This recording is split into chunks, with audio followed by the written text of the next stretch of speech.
Hey, good morning, Keck. How you doing, man? Or probably good night over there, man.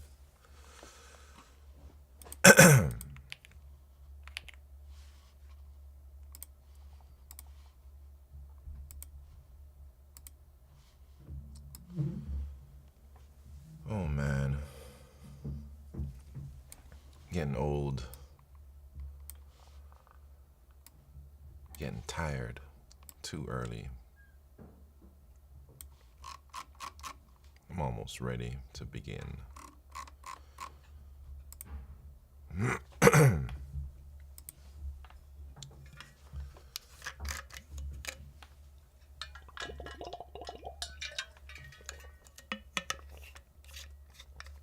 All right, man. I'm ready to take on the day. I think.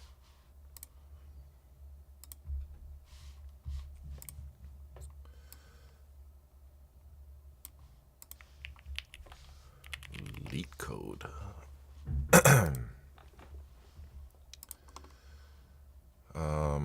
What am I working on, man?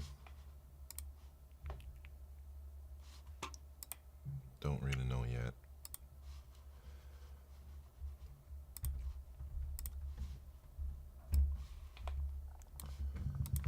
I gotta get my staging working. Which it might be working almost.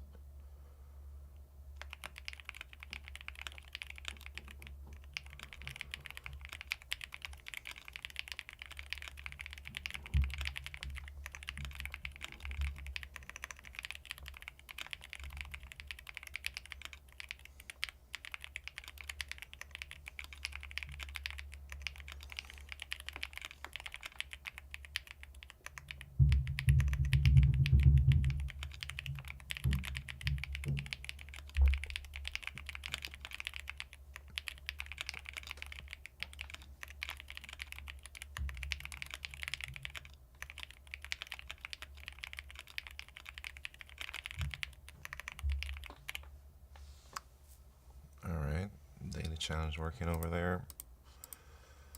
Championship race is broken though. I gotta figure that one out.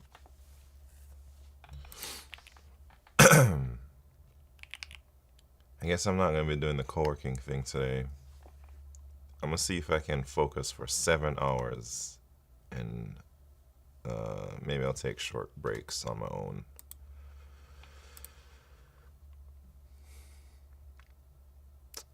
What was I trying to do here though?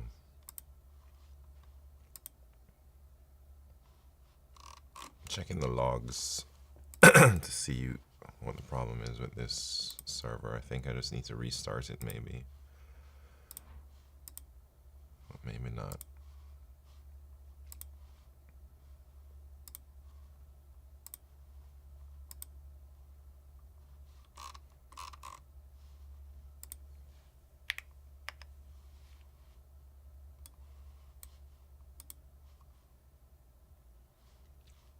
I'm looking at my logs in the other screen.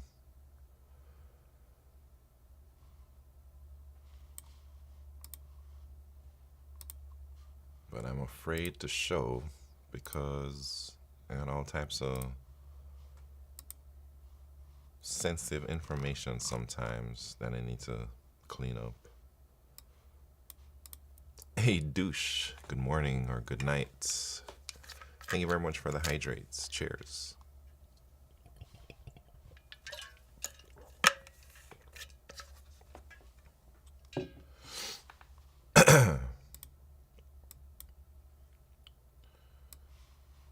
Row level security. It's crazy talk. Alright, time to... Oh shit. Can I show these screens, man?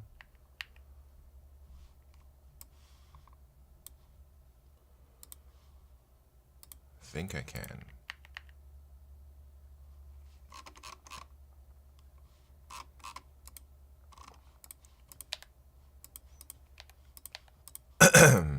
Alright, let's reset these dang Claudes.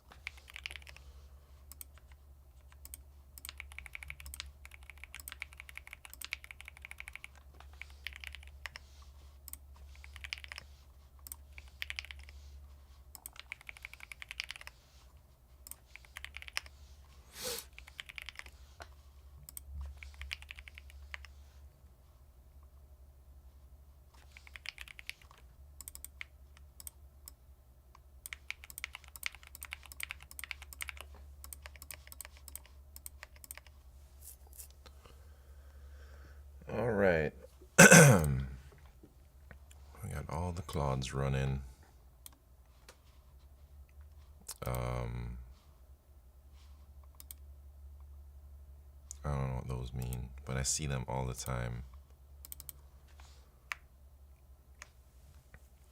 All right, first things first. What's first?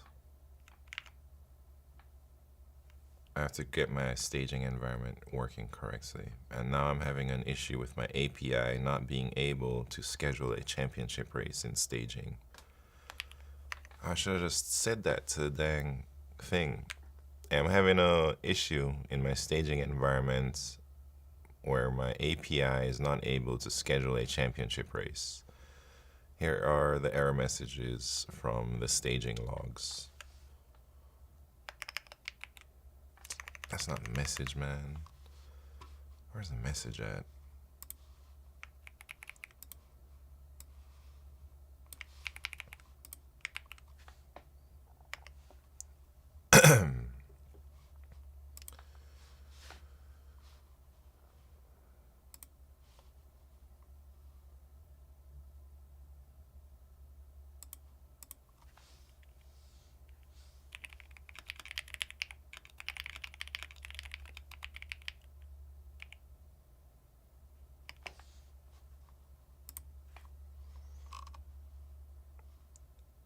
Man, I was about to do something.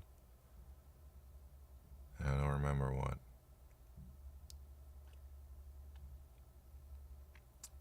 What was I gonna do, man?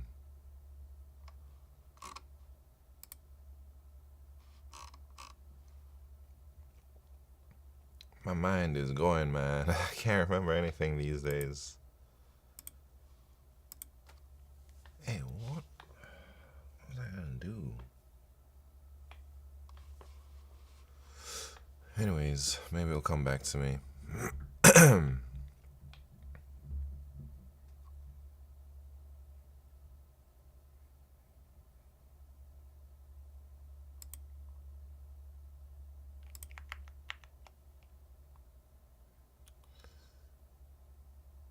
Hold on, man. Why does it work in production then? I don't think there should be any code changes.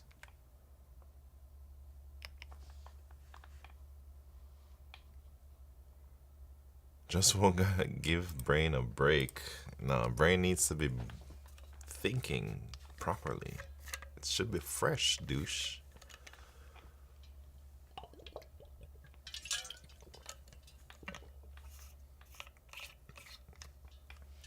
I'm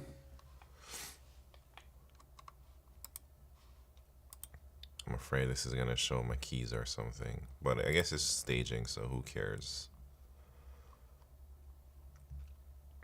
Kind of. I mean, I hope it doesn't show my keys. Alright, should I do a daily challenge to try and warm my brain up? I will. Oh dang, pixel pusher 170. Must be a hard passage. I mean, we can see what passage it is. I gotta fix that, but we got more important things to worry about right now.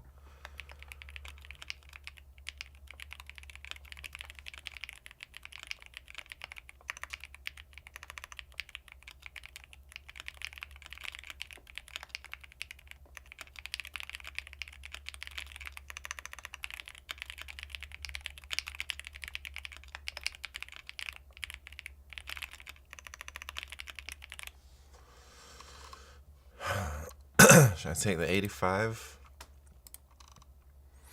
I'll take it for now. Alright, what the heck was I gonna do, man? Let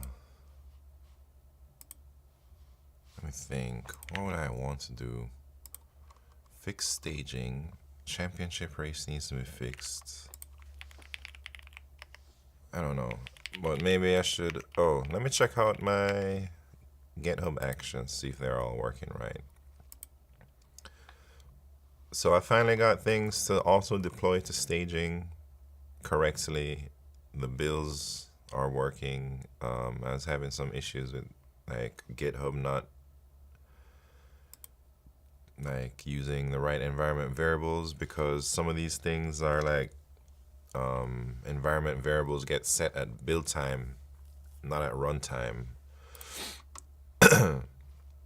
So as it going, I don't know. You guys probably know about GitHub Actions more than I do. I had to go in and like put in my environment variables. My first time using this. Do we need to start focus timer? Nah, not today, douche. Today, I'm just gonna be focused the whole time. We'll see. We'll see how much I can get done. So I have a lint checker. I have a type check. I got some web tests that I think I need to add a lot more testing. I don't even know how these things work, man. Vibe coded everything. Got tests, all these tests. This is like a tap pre-submit, douche. More tests. And then once everything passes, it will deploy. So I was trying to, one change I was trying to do recently was, instead of having early access there, to put staging on my staging environment.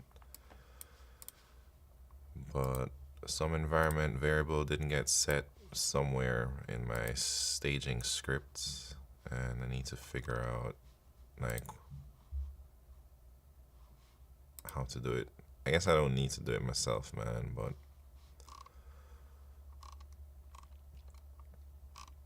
what are these? I got 800 tests for the API.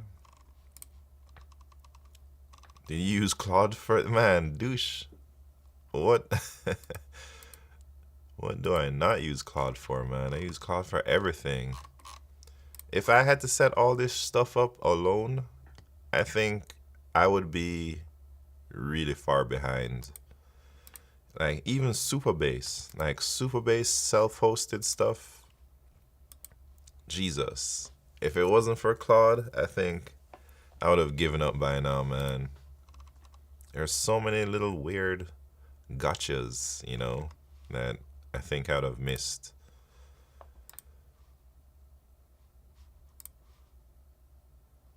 All right, here's what I'm trying to do.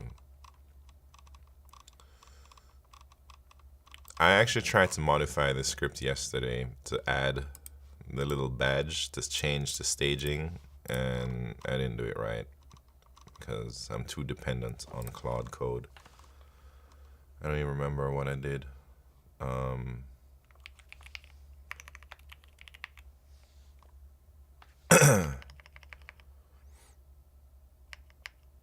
Maybe I didn't put it in here. Oh, this is on main. What the hell?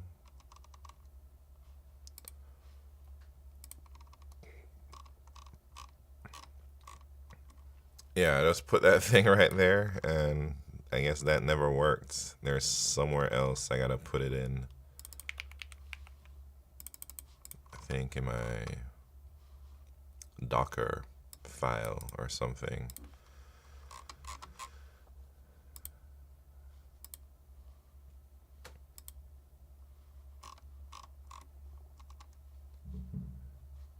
Yeah, let me just take this prompt from Devin. Devin already caught it, but I merged it manually.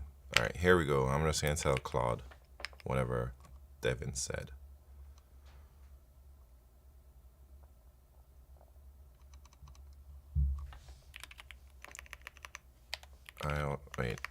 I already merged the PR that had this Vite staging change to the deploy staging YAML file. But I think we need to update the Docker file. Check out this prompt and then add it to the right place. Do whatever you gotta do.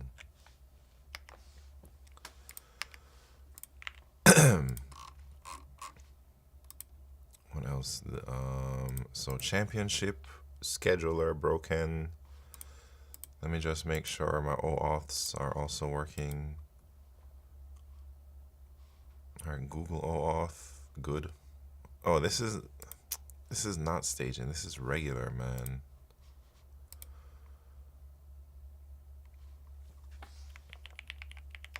I feel like a dang SRE these last few days or something.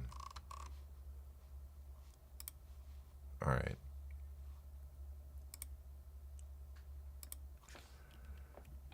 Roger Gasmus, thank you very much for the follow.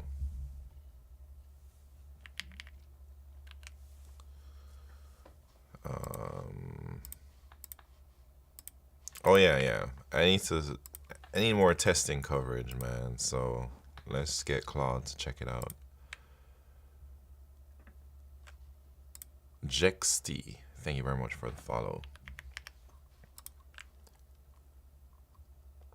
I'm trying to stabilize my code base and add more testing coverage and all that stuff. Can you analyze my code base and let me know of any functions or areas that you think don't have enough testing? Let me know how many things you think we need to add for testing to like improve our testing coverage.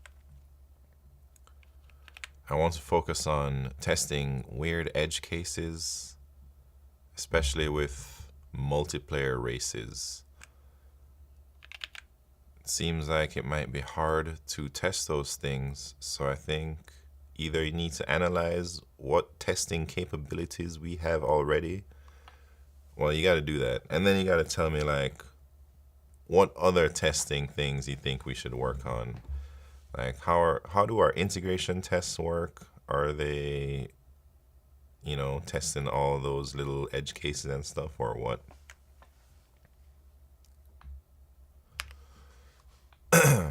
What do you use for speech to text? I use something called Handy. It's an open source software, and I use Whisper Medium. When you download Handy, I think it comes with Parakeet by default, and then you can select which model you want to use. I've tried a few. I think Whisper Medium has been the best for me so far.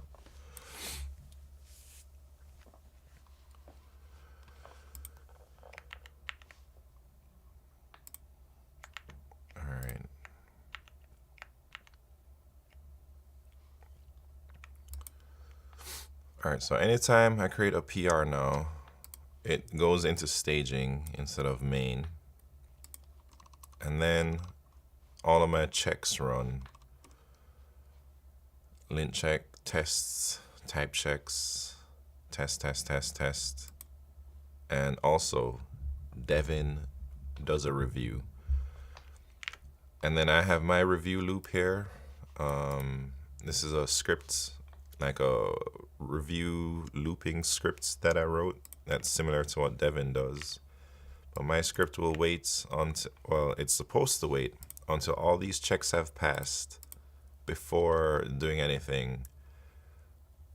But then if, I haven't tested this part out yet, but if something fails, like if a lint checker fails or a type check or test or whatever, then my review bot is supposed to try and fix those things before merging it.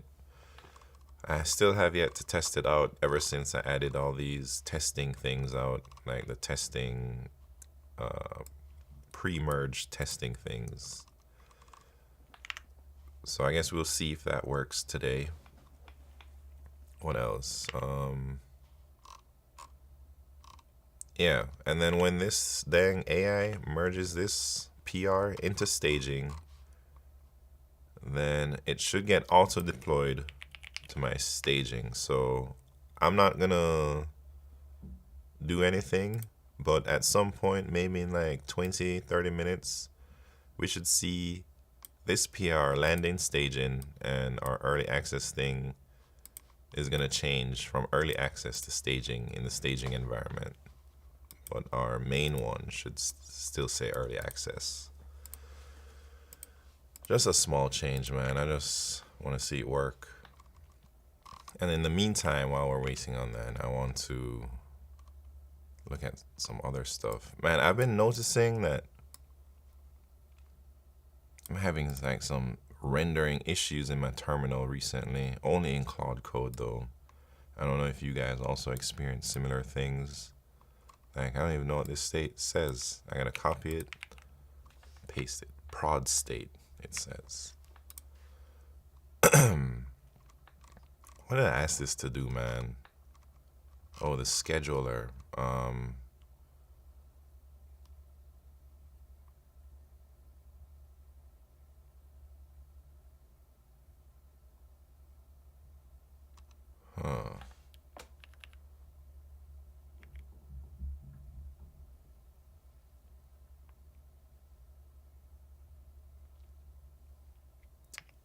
Hey, does my thing not have...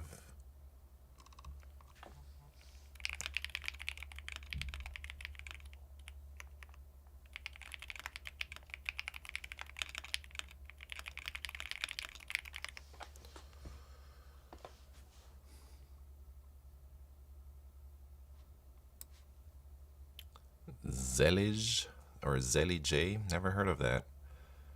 Good for terminal management. Yeah, some people have given some other terminal recommendations, but I haven't really. It's not something that I feel is super necessary for my workflow right now. Like, besides that one rendering issue, I think it's mostly okay for me. Like, I just use a VS Code terminal. Maybe as I get better at vibe coding or engineering or whatever you want to call it, then I will start to need more advanced terminals or something. But right now I feel like a level 1 and I don't need all that fancy stuff, you know. All right, what are these things saying? PR, yes. This one working on testing. Oh, look, it's doing it here. I wonder if it will fix it if I just restart. Because I've been having this thing open for a long time, man. Steven Sagiball, good morning. Good morning. You're up super early. Hey, why do you wake up so early, man? What time do you go to bed? All right. All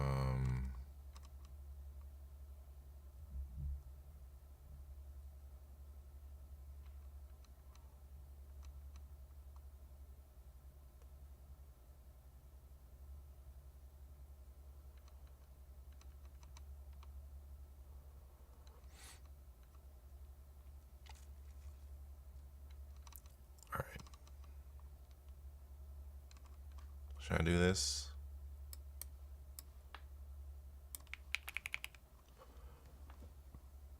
You're dying. Dying of what? Man, if you're dying, you better get off Twitch, man.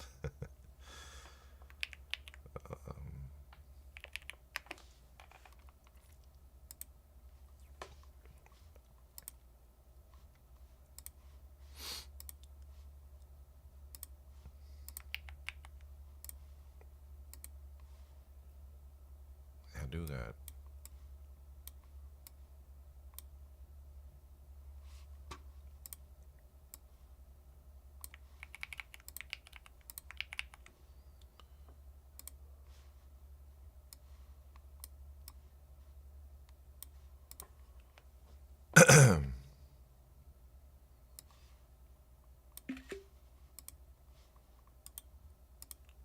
Alright.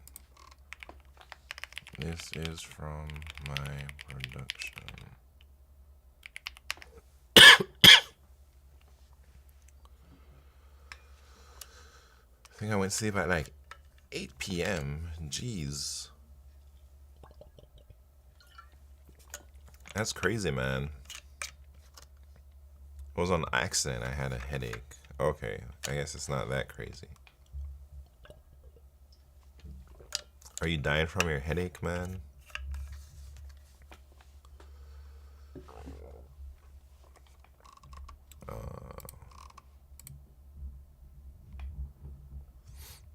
Also, yeah, it's been, well, shit, 8 p.m. I guess that's like 10 hours of sleep or something.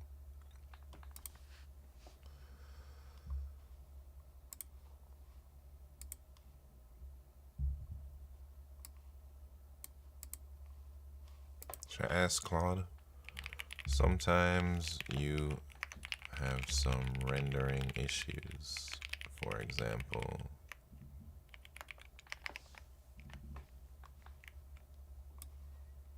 You think Claude can fix itself?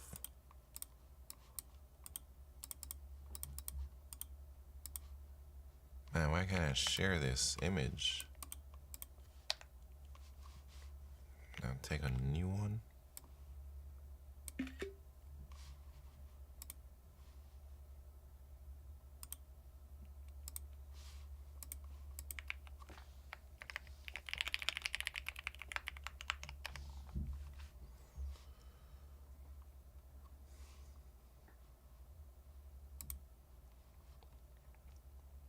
Two color themes are incompatible?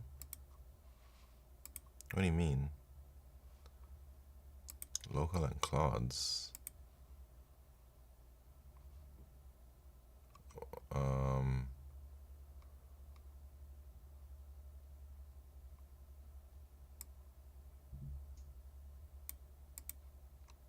It says it's not something we can fix ourselves.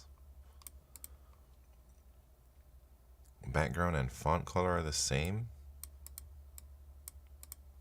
Yeah. Well, it just started happening maybe a week ago. This has never really been an issue for me. And then, I don't know, maybe ever since I had this dang pet, it's broken. But it doesn't, it's not like all the time. Do you also have this problem, Roger?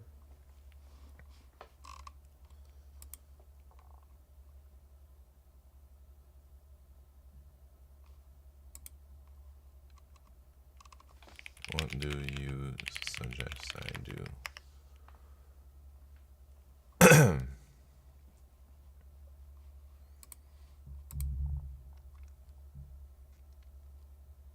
Claude changes color theme. How do you know that that's the issue? Is it because you've experienced this before and you've researched it?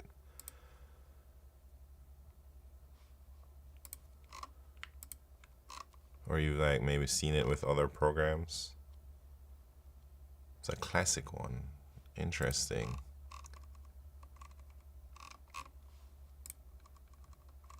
All right, let's see what this is saying.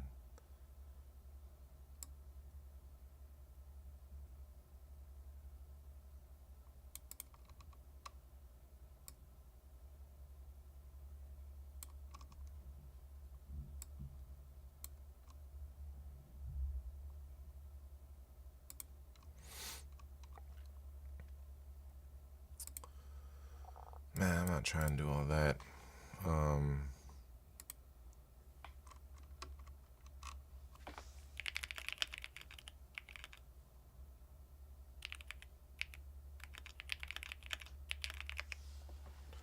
Happens everywhere. I see.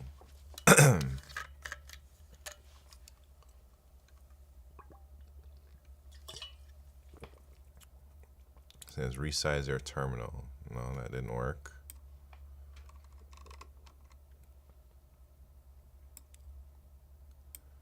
Different terminal emulator.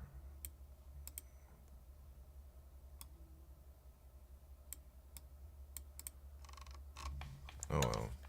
It's not that big of a deal for me right now.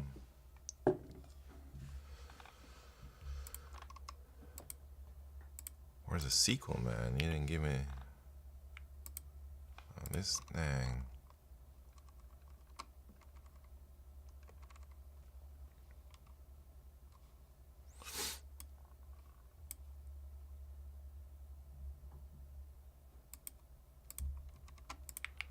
me see if I can run this thing in my studio.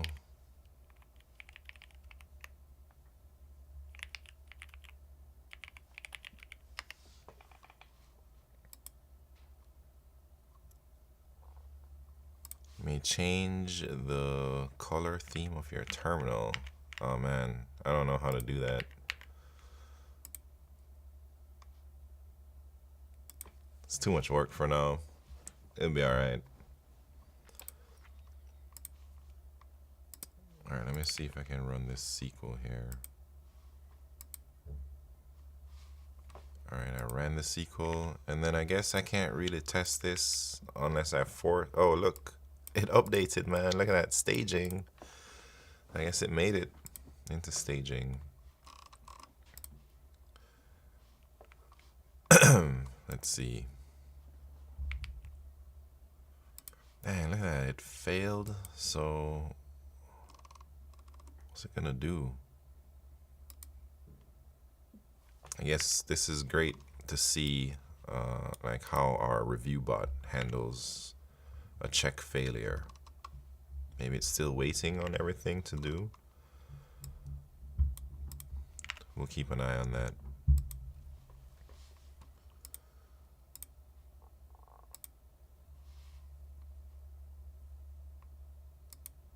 What else do I gotta do now? Oh yeah, this testing thing.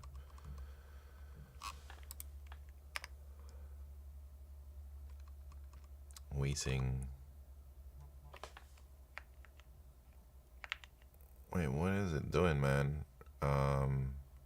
C++ diagnostics errors. All right, let's wait.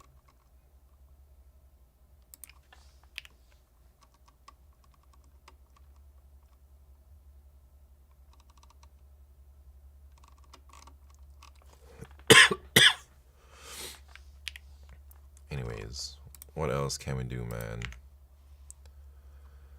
I haven't really started working on any bugs or anything yet since I've set up my staging environment. But maybe I should. All right, this one is a big one for me. That's been bugging me. 1377.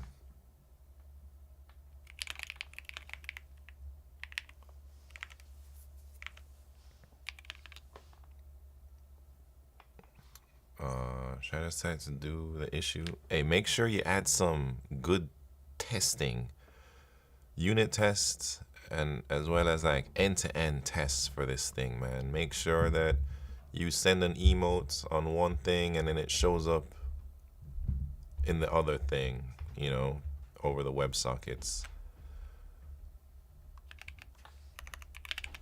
Not only that it shows up in the WebSocket, but that it also gets rendered on the screen in the other person's browser. Because sometimes I see the thing showing up in the WebSocket, but then it doesn't render on the screen.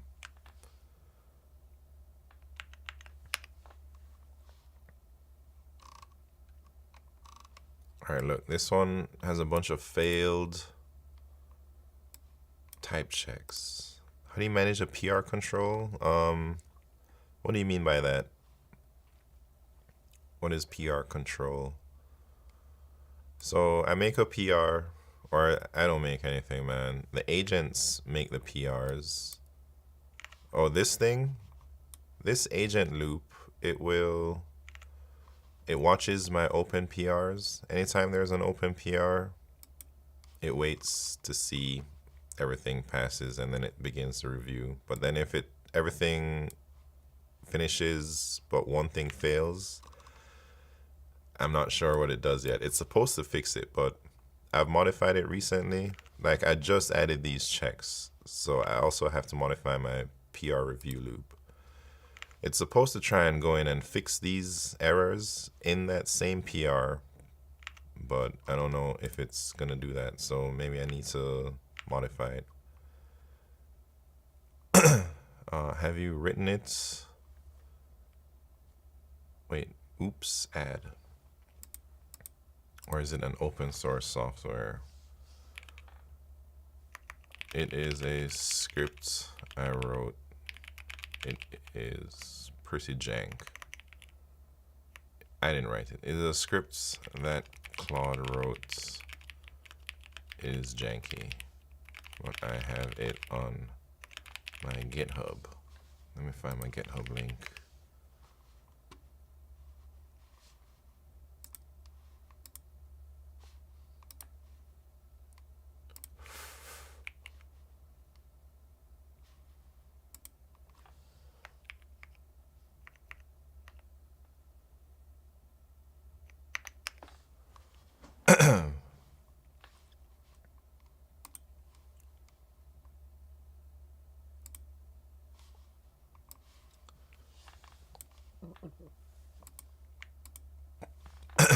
All right.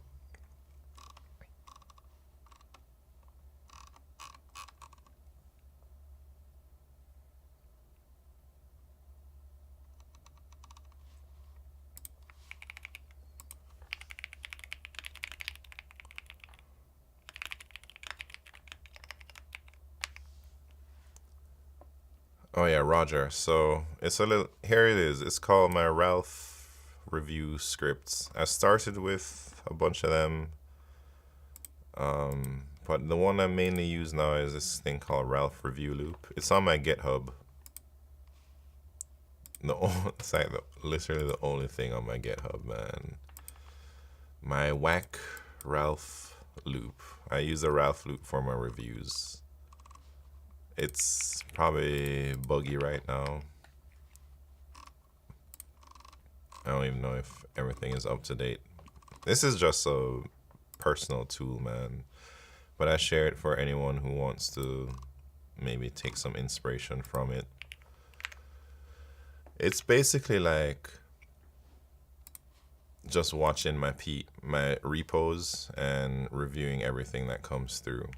But then one advantage, I don't know if I guess it might be an advantage, is that I run this locally on my machine. So my reviewers are local and they have context on my project. Oops. So Cornelius the code reviewer, that's the name of the agent that does all my reviews. And he has a lot of memory about the whole thing. Like as he's reviewing, he updates the memory and he updates important information and he creates like I don't know, documentation about things. So maybe it's good if the reviewer has a little bit of context about the project. So that's something that I guess it could have memory if it was a cloud thing, but these agents are the same agents that also make the PRs, you know, on my machine. What is this doing, man? Hey, why is it writing all these tests? Did I tell it to write these tests, man? I don't think I did, but I guess. Just be careful with the automation. Man, what do you mean? What happened to you, Keck?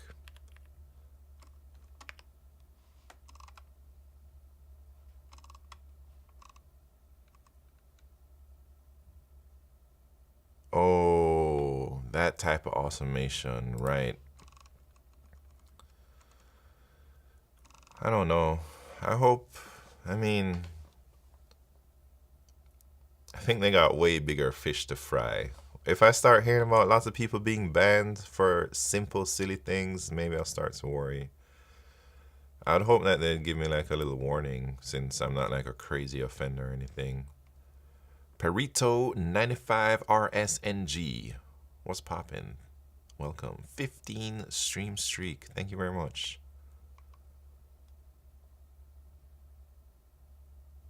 I think its automated banning system just sysflags. Yeah. Wait, have you heard of people being banned, or are you just referring to whatever changes they announced?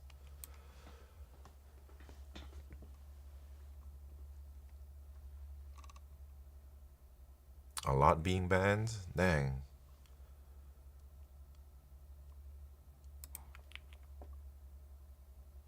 Most are using other agents. Yeah, I think that's. I've been reading about people being banned, but it's always somebody using OpenClaw or OpenCode. Yeah, I also. Yeah, I also haven't heard of anything yet. But with the amount of bad PR that Anthropic's been getting the last few weeks, man, I think they might hold off on being too aggressive for now.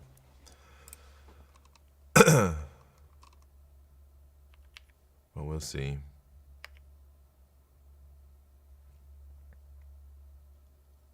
I think because we have manual interaction between, likely okay. Yeah, well, I don't have too much manual interaction with my this loop. But there's a lot of downtime because it doesn't run 24/7, you know? Like none of this stuff is Claude. It's just regular, like, is there a PR open? Yes, no, print this, print that. So it only calls Claude when there's a dang PR that needs to be reviewed. So I think whatever automated banning system they're making, if I were to make it, I would probably put some things in there so that it doesn't overly aggressively like bans people. Imagine somebody has a tool that runs once every 2 weeks. You're not gonna ban that person. It ran one time, 2 times in a month for, you know, or yeah, maybe not happen via CLI or something. Quigago, what's happened? The second a better model comes out, Claude is cooked. Yeah. I guess you could say that. But if that's gonna happen though, I mean, eventually it will happen, right? It's just when will it happen? Edit by H, what's poppin'?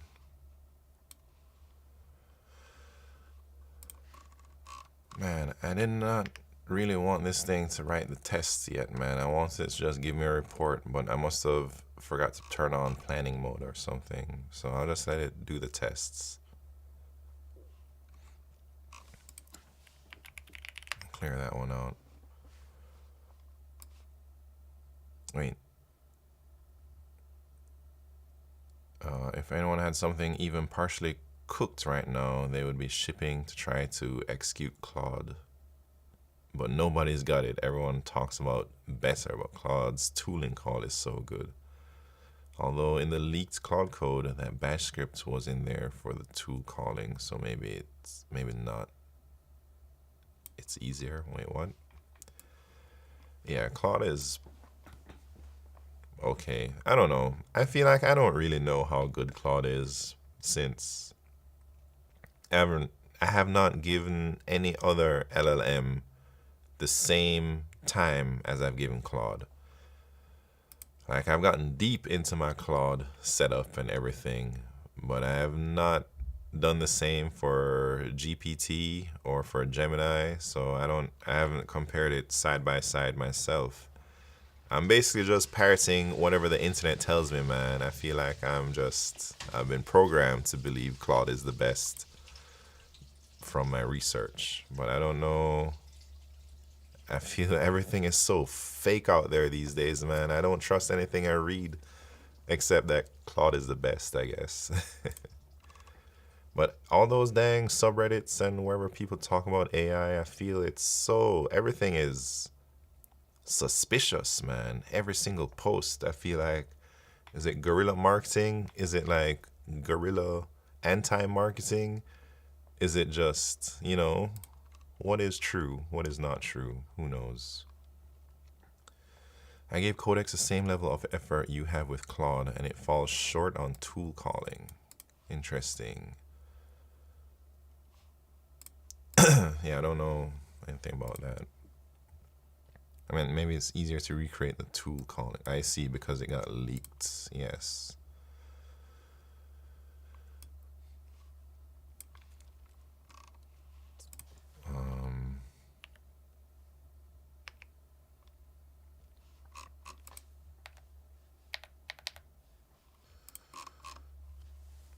We gotta really work on some everything here.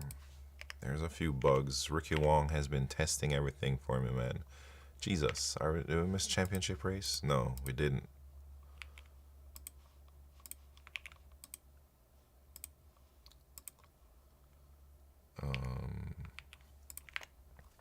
Ooh, I have an idea. I just had this idea, man. Make staging favicon purple. Favicon. Hey, if we're in a staging environment, the favicon should be purple or something.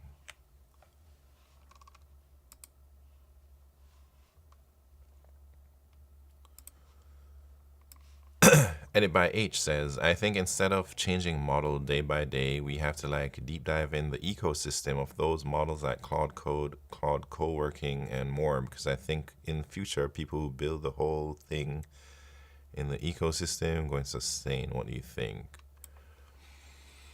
Yeah, I think that's a reasonable take. Similar to like any other tools and stuff out there, or languages or whatever. Like some people know, I don't know, Adobe Creative Cloud, or nah, I don't even know what the hell. What's it called? Some people know like Adobe Premiere Pro for video editing. Some people know DaVinci. And then if you know Adobe, chances are you're gonna be in the whole Adobe ecosystem and know all those tools. But I don't know. I think we're gonna get locked in, kind of like Apple. You know Apple. You don't know Android. I think it's a reasonable to assume that that's the direction the AI stuff is gonna be headed in.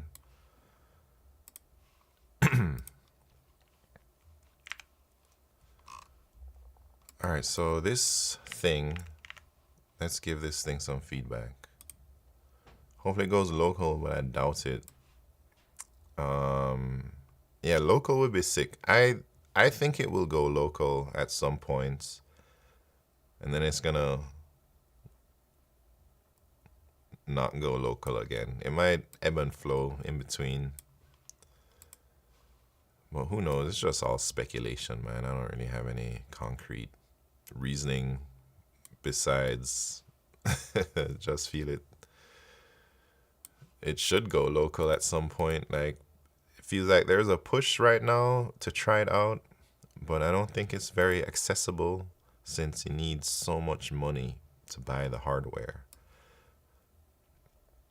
But once, I guess, if we can ever figure out pricing for our hardware coming down, which I think it will in the future, then maybe that is going to open up more local stuff.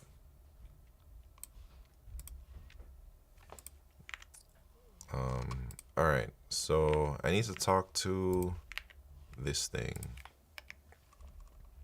It's modifying my review loop.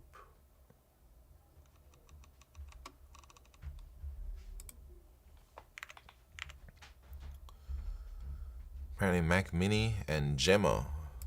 Oh, the new Google thing. Yeah, I heard that's pretty bumping, but they say it's not like a crazy improvement over what's out there already. It's just a bit more efficient or something, you know? So right now the system requirements are just insane. And I don't know enough about these LLMs to know like if it's even possible to make it more optimized in terms of like how much RAM or memory it needs.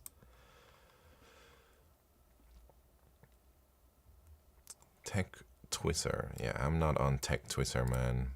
I'm not on tech anything. The only thing I come on is on Twitch, and then people like Keck keep me informed. I don't do any of that stuff. I think Quant's proved it's possible, but who is going to do that work? Yeah. Man, I've been hearing about quant stuff for a long time. I feel quant stuff is not my lifetime. All right, championship race starts in 2 minutes. And let me check my staging championship race. Oh, yeah. Oh, no. Lobby is not open.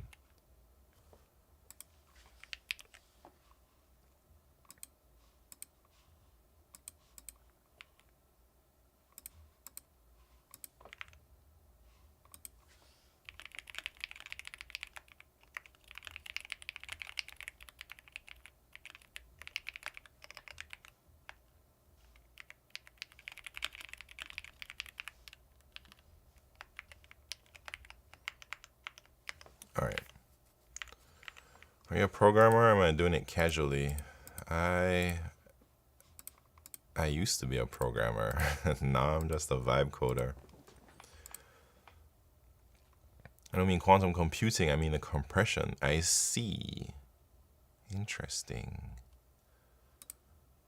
I don't know about what compression they found, but I imagine it's just some crazy compression that turns everything into a fraction of its original size. I wonder how that works, man. Do you know? Do you have like a explain like I'm 5 how that stuff works?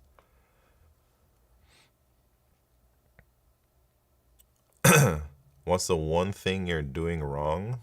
What do you mean? I think I'm doing a lot wrong, but I'm trying to improve. Every day, it's a journey. One thing, I don't cook enough. I don't eat enough good food.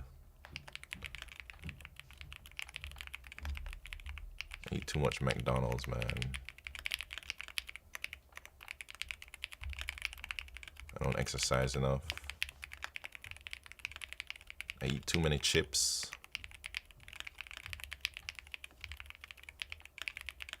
I play too much Slay the Spire still.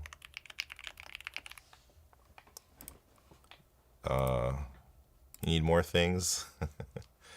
Is that enough for you? When you add the authentication in TypeBlazer. Wait, what? When did I add authentication? What do you mean, like logging in and stuff?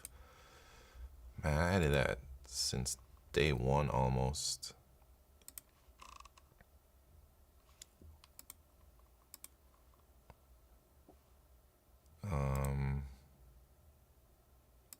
All right. Hey, what the hell? Clistar beat me in the chat. I was talking too much nonsense, and then I lost during the race. I should have been focused. That's another thing I do wrong, Steven Sagiball. I don't focus to my full capabilities, man. Anyways, don't make excuses. I'm not making them, man. They've already existed.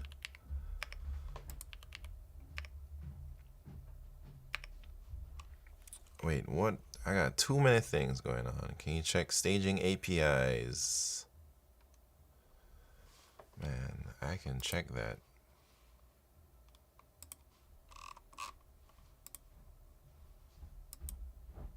Oh, shit. I know what happened. Maybe a new thing got pushed to staging.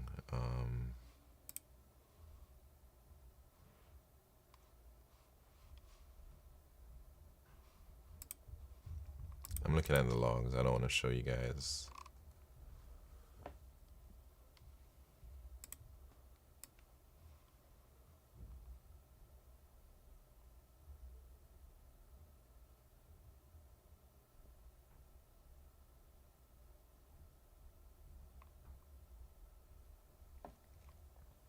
All right. I'll check the logs. I've already checked them. I don't see anything super interesting right now.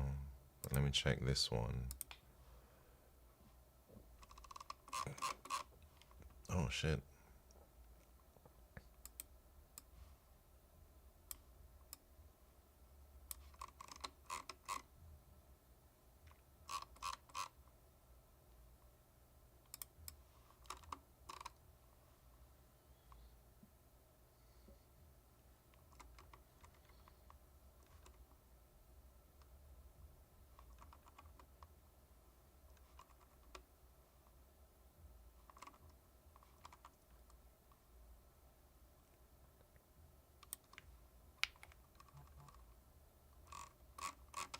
All right.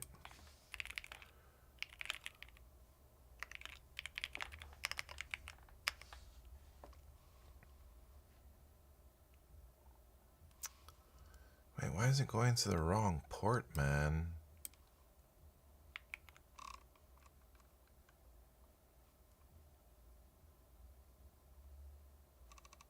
I see. I gotta change my port environment variable wrong.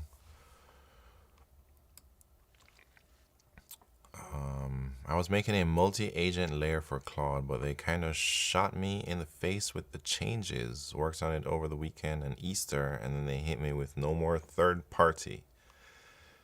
Dang, my B-theme agent swarm will have to wait. Yeah, dang. That sucks, Keck. How was it? How far did you get?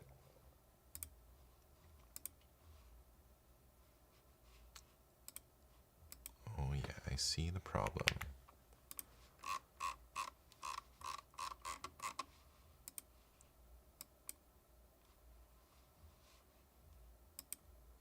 All right, I think the problem.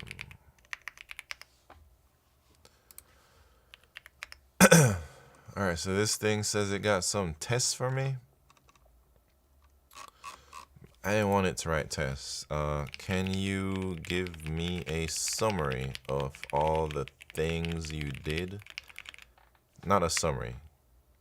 I don't want a summary. I want a report on all the things you just did and the state of our testing capabilities. I don't know why I'm typing. I should be talking to it. Oh, we gotta check on the other, this loop thing. So pushed. Okay, where's the PR?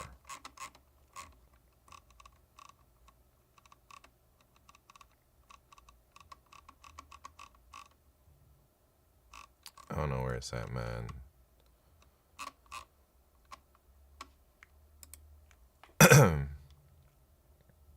Typing cause needs to be Clistar, yeah. I do. Wait, I got a clean loop for it now. Made plenty of features. Got it to the point where it basically did all the workflow via a single terminal and updated me respectively. Added easy task injection, steering, etc. Per task. As a queen, made a task list, then shut off to parallel agents so you could stare them. Dang, that sounds pretty cool, man. I mean, you can still work on it, right? Until, I mean, it could be useful for the API stuff, yeah? Or you could swap in a different agent in there or something. I'm sure you can salvage some stuff.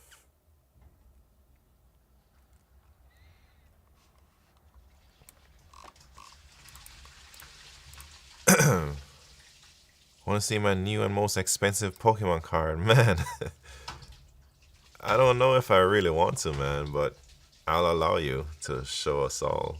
I'm not into Pokemon. Oh, excuse me. I don't know anything about Pokemon cards, man. What is this? Gengar? Didn't you just have a Gengar? Like, I don't get why these are so crazy on the price.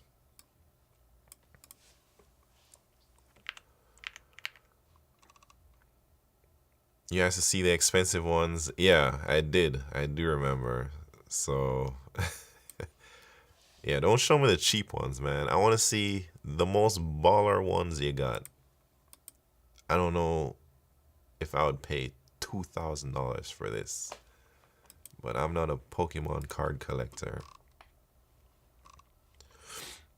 Dang, what the hell is a BGS 10 Black? We gotta get one of those, man. That's what you gotta show me. When you get up to this level, man, that's when I'll be interested. What does that mean, though? It's a perfect card? Yeah, but alright. What's the difference between a BGS 10 Black and a BGS 10? $60,000 difference, you know? That's crazy. Oh, it's like a black colored card or something. Anyways. Alright, what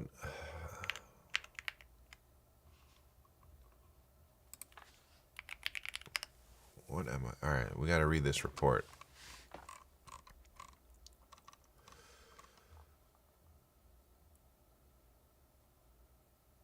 Before, after. Alright. 138. That's a lot of tests, man. How did they write so many tests so quickly?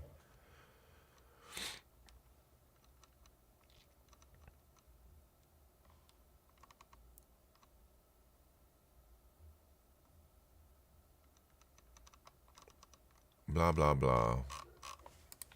Okay, so when you were writing these hundreds of new tests, did they all verify that the logic is working exactly as intended?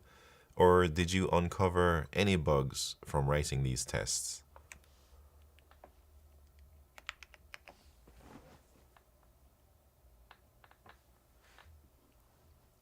Because I find it hard to believe that everything works when we found so many bugs.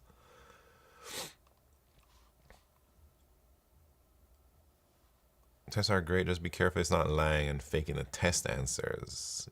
This is why I personally use Cypress so I can watch it doing the work. Yeah, I'm a bit suspicious.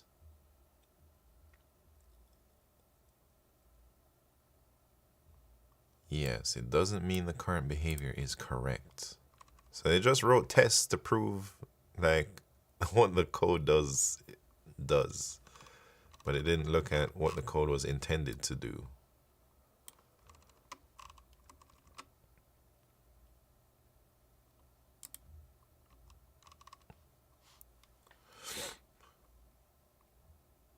Many times it will write tests around your bugs, which is really annoying. You basically instructed exactly what you want the test on for it to be solid. Yeah.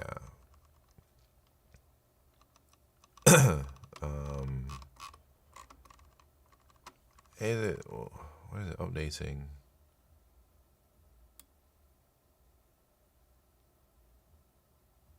Oh wait, that's way before. Anyways, what else am I working on? Oh, the Ralph loop thing. No.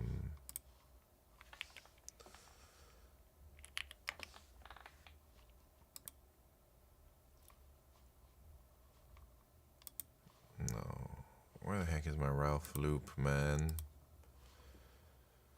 One way to do that easily without driving into the code is you say you want to test that results in X answer. Does it actually do work? Yeah, get to work, man.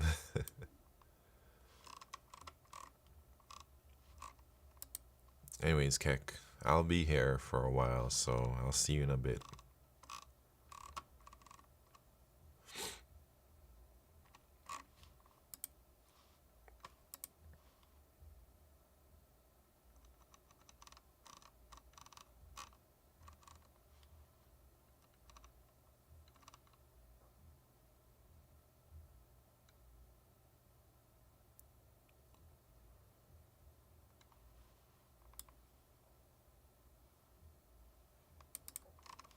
Whatever, I'm gonna just merge it.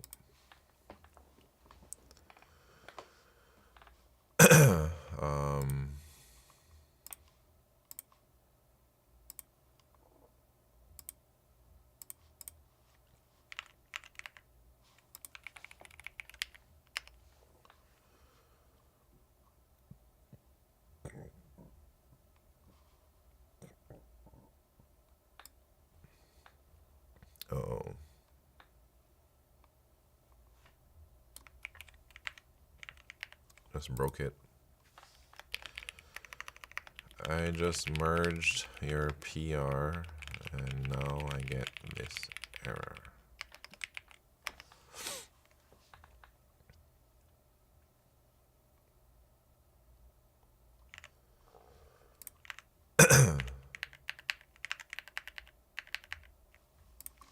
Alright, let me see what the hell this is talking about now.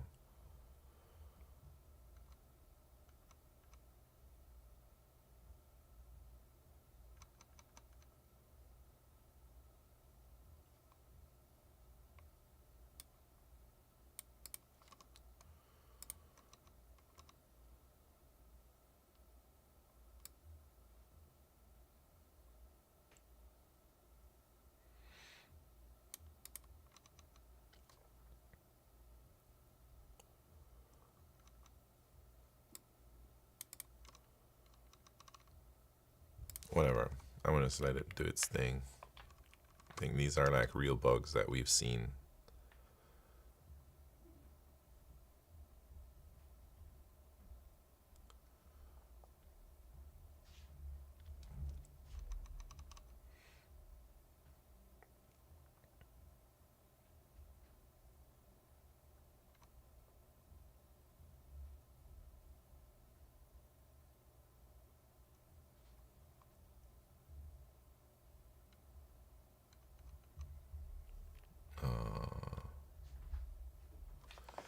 I don't want it to fix the bugs in the same thing, but it's only 2 of them, so I'll do it like that.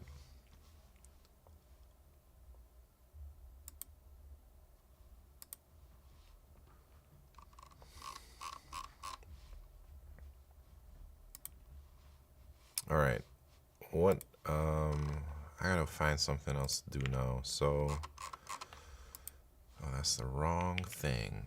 Let me look at all my issues. Since my CI/CD stuff is working, I'm just gonna load up all these issues. Let's go with,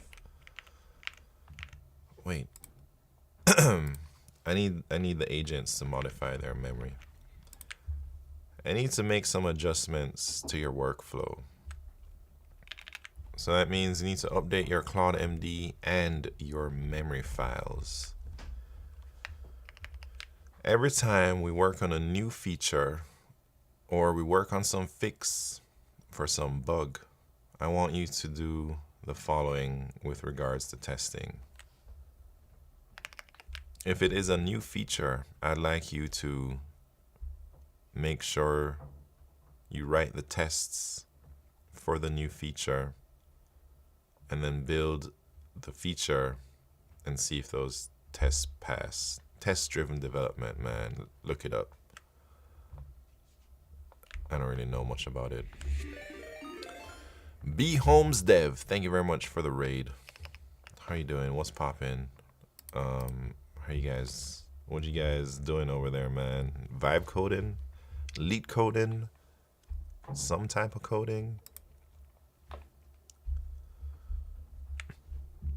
All right, if you're working on a fix, I would like you to write a test that will verify or prove that the bug exists, and then write or modify the code so that the test will now pass. Like, I just need testing, more testing, man. Put that in your memory somewhere. Make sure you follow those instructions.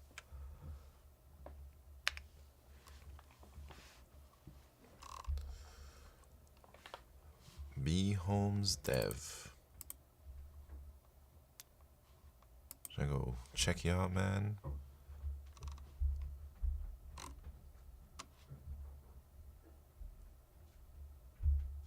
Three years ago.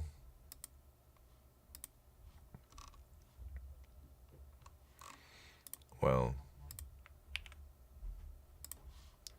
welcome.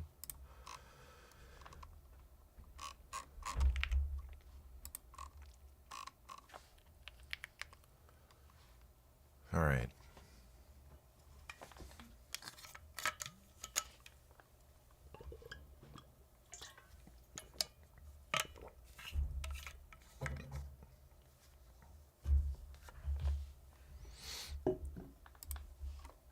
I'm getting hungry. I don't think I ate enough this morning, man. But we gotta keep going for now. Let me try and do a couple more bugs. This one, 1397.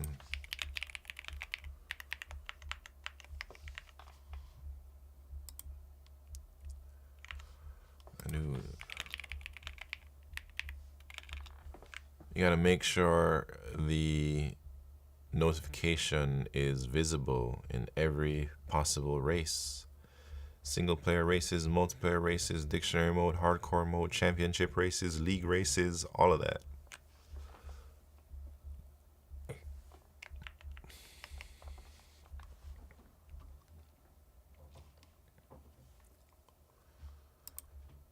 Man, I think I need a snack. I'll be right back. Give me 2 minutes. Be right back.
All right, I'm back. Van owned. What's poppin'? Are those agents somehow checking on each other, or are the 8 agents running on the same code base independently? They're running on the same code base independently, working on different parts, doing different things. Just like 8 people working on one product.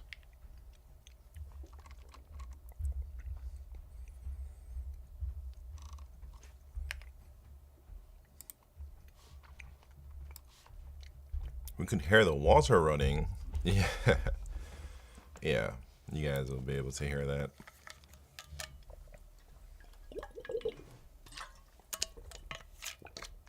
Max pan enough.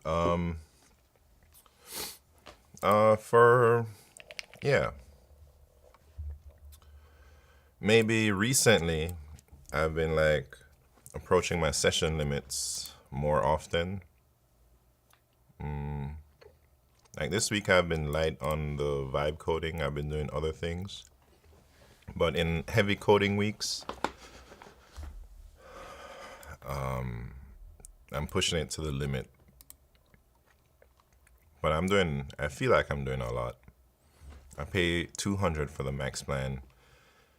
If I did like 50 hours a week of coding or vibe coding, then I think I'll hit my weekly limit. And then even this is a 5-hour session limit. If I'm running too much, for sure I'm gonna hit that, man. So sometimes I have to like tone it down for my session limits. But this has only been an issue in the last 10 days or so. I've never had any other, not even close to hitting a session limit before. But recently I think they made some changes.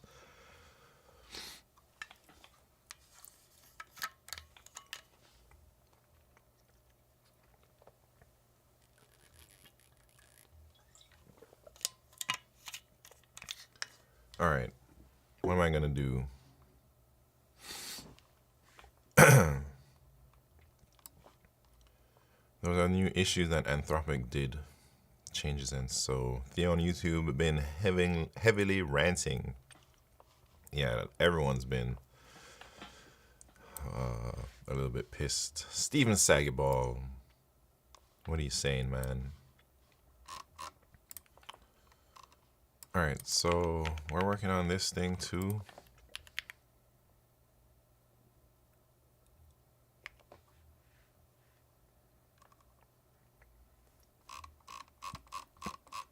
I don't know what this did, but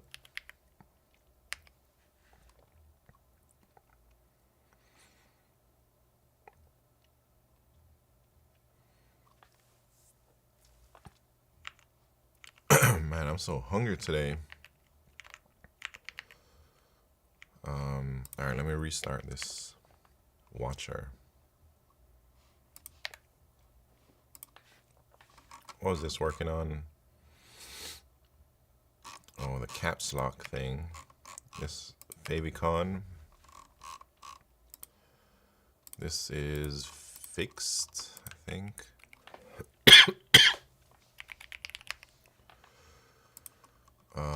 Testing.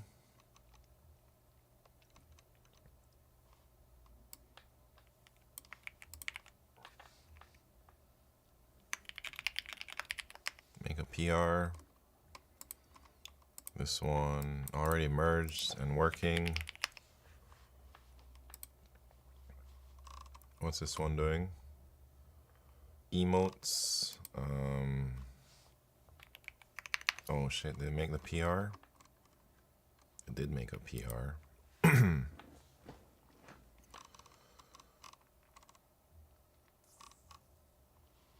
All checks have passed. Look at that.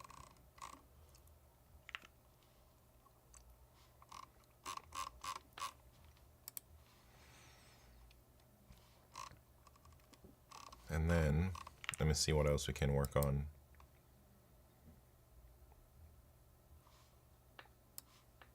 So I'm your YouTube manager now. YouTube life coach? What does YouTube life coach mean, man? What does that mean? Who's my first student? Are you gonna be my student, man?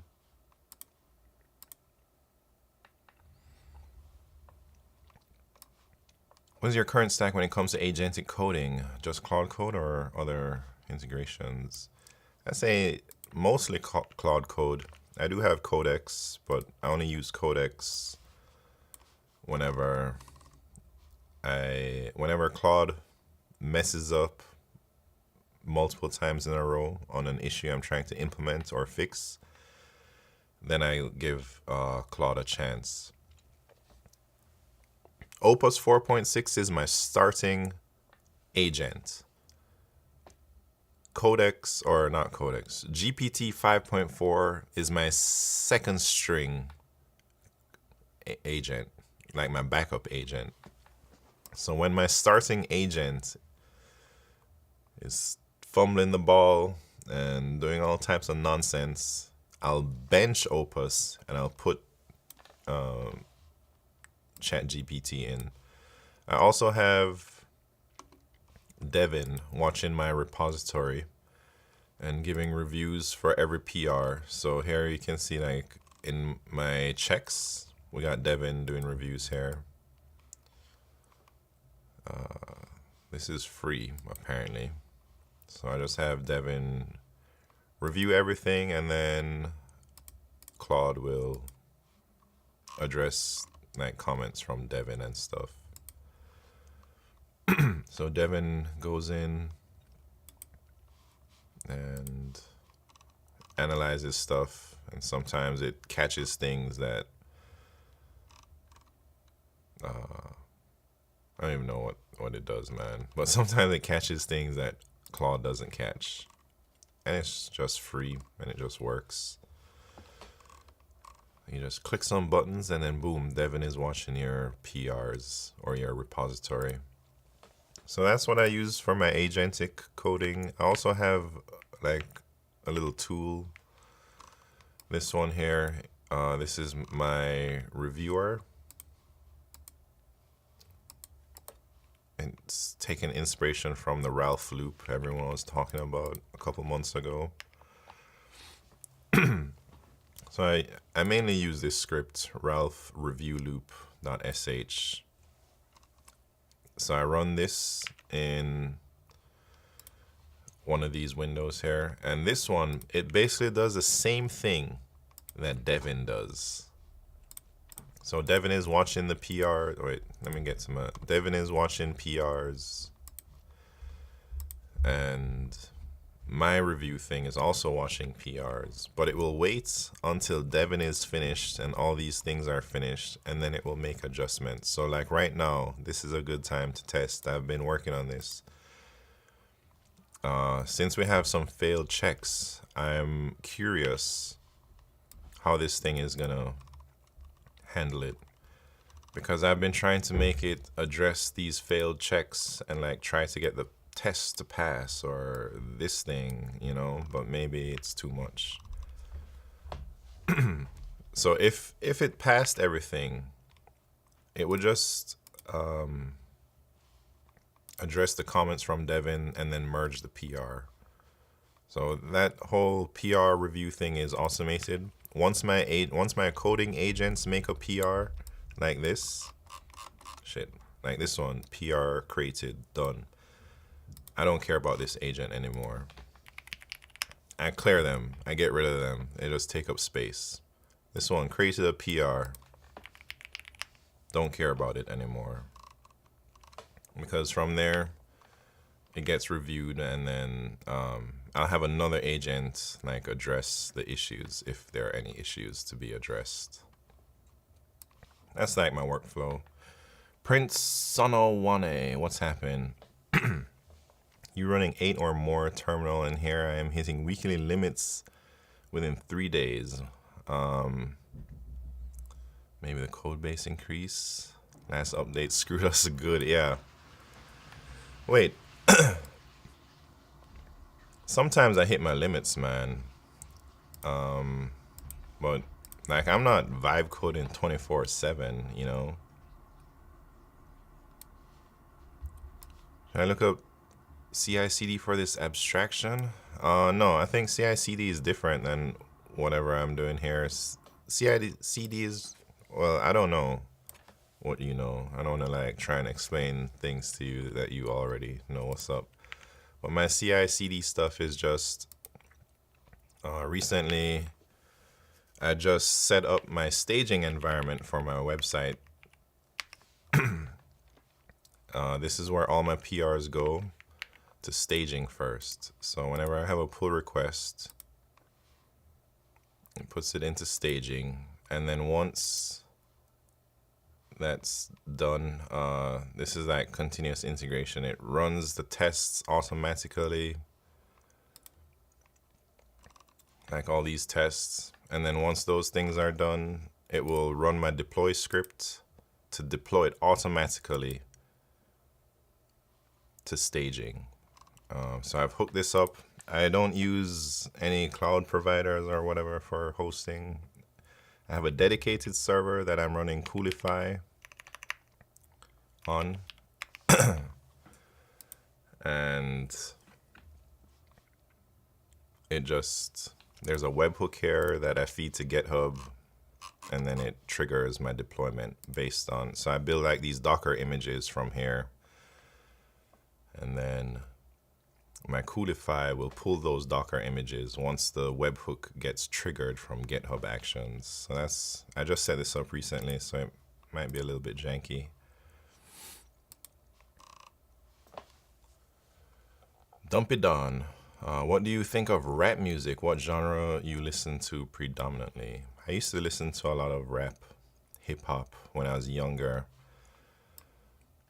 But what I think of it, I don't like most rap music, man. I like rap music that says something, man, you know.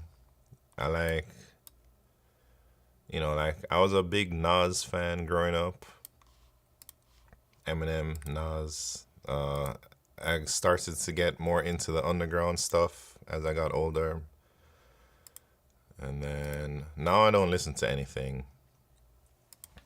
I only listen to like, I listen to a lot of reggae now, I'd say.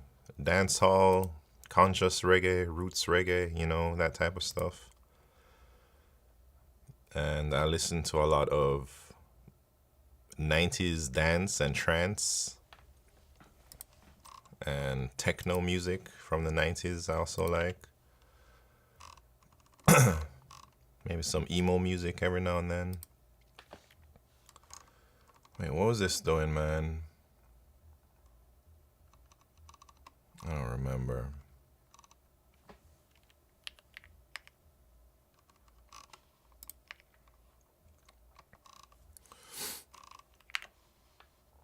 All right, let's see where we at. This one should have gotten closed, man, because I already did it. This one being worked on. I don't know anything about that one. All right, we got, this is a big bug that we've been trying to fix. Ricky Wong, one of the fastest typers in chat, has been doing some great investigative work on this bug. And let me try to put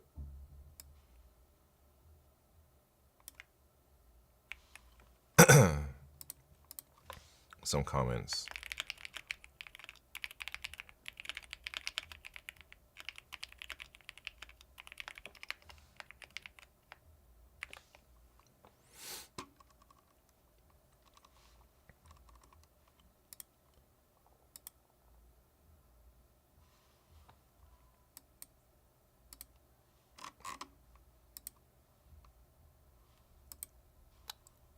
I don't know.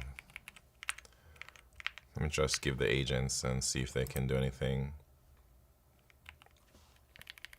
All right, do issue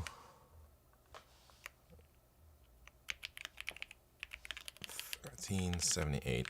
This has been a tricky bug that's been a problem for a long time. So I want you to carefully analyze the code and think of edge cases, especially when a user has multiple devices and multiple browsers and tabs open, and they're always idling in the championship lobby screen. Please use all of your agents, your principal engineer for sure, your C++ agent, and the devil's advocate as well.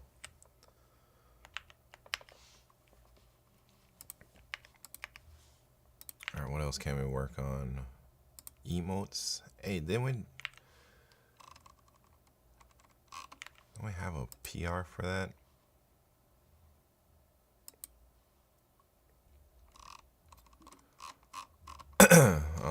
All right. Seems like this review thing isn't working. Well, it's not crashing, so I gotta give it some new instructions, man.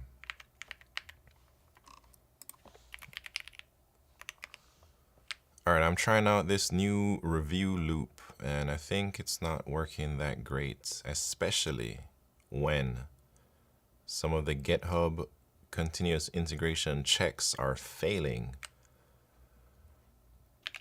I would like the reviewer to attempt to fix the PR if there are any failed tests or type checks or anything like that, if it's like a small fix.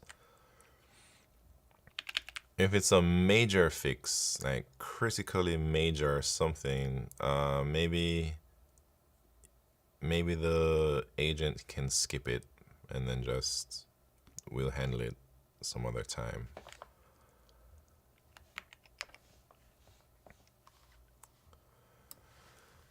Edit by H.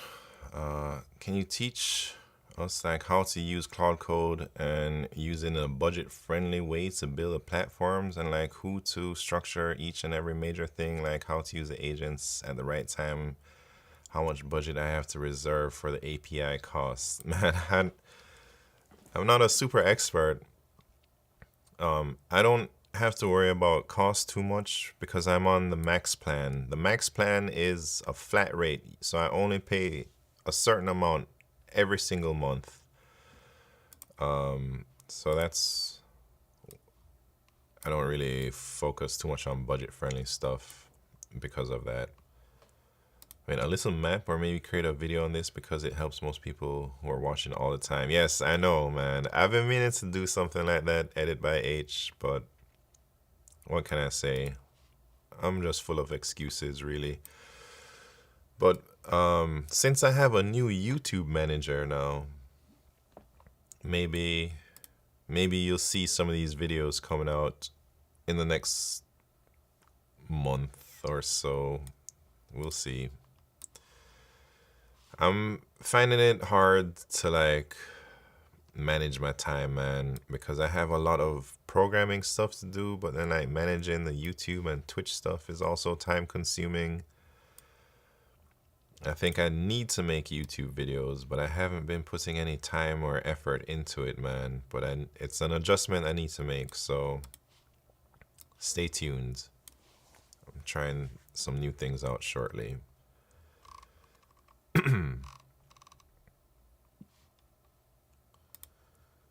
I like Biggie. Who else do you like, Dumpy Don? Yeah, who else do I like?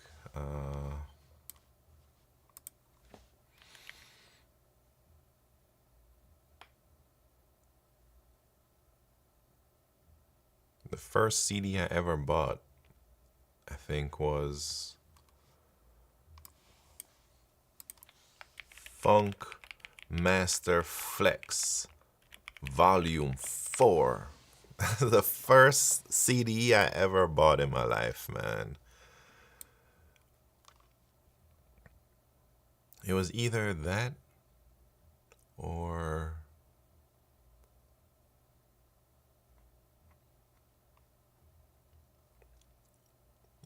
it must have been that one, man. I don't know if I ever bought a CD. That's crazy. Either that means you're younger or younger because everybody had CDs, man. You must be, geez, I don't know, 25. Yeah, I was gonna say under 30. I'm trying to think like when was the last time I bought a CD? You know.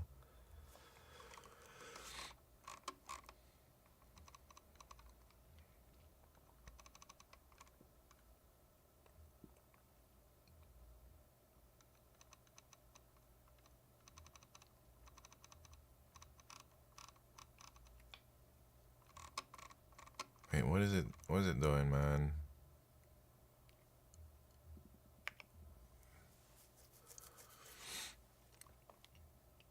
Tonko Balanco. Good morning. What's happening?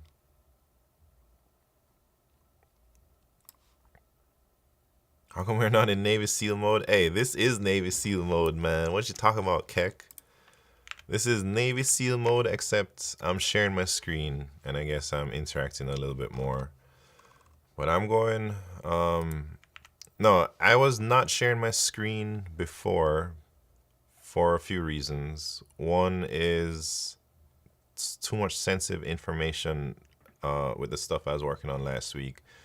Setting up new environments, lots of server stuff I was working on, lots of API keys and passwords all the time on my screen. And I just didn't want to deal with all that, man. So I just hid my screen and I worked in isolation, basically. But now that my staging environment is up and my self-hosted Supabase is working, and I feel comfortable sharing my screen again.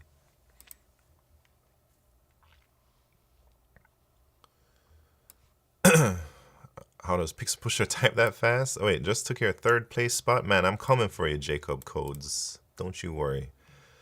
This makes a lot of sense. To be fair, I frankly have too much personal stuff on my PC these days. I could never stream in fear of leaking. I have a dedicated streaming setup. Like, I don't use this Mac Studio for anything but work. Like, I don't hang out on this. I have a other computer that I hang out on.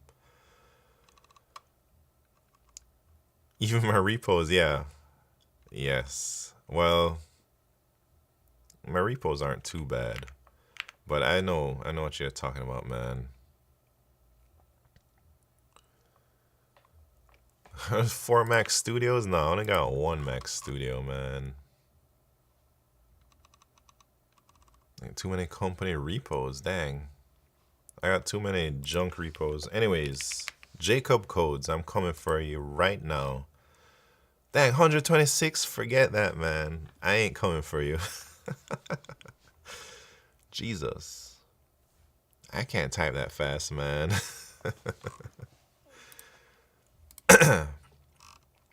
You're really good today. Yeah, I can see that. 99.4%.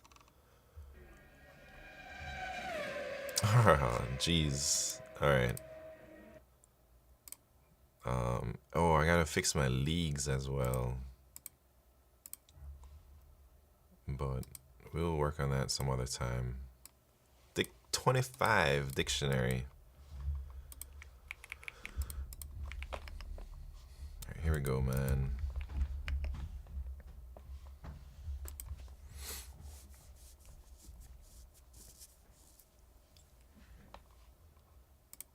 Hey, building TypeBlazer has been a great experience for me, though. I think I've learned so much just from this little silly game. Practice run. Oh, dang, everybody's coming out, man. Here we go. Practice run.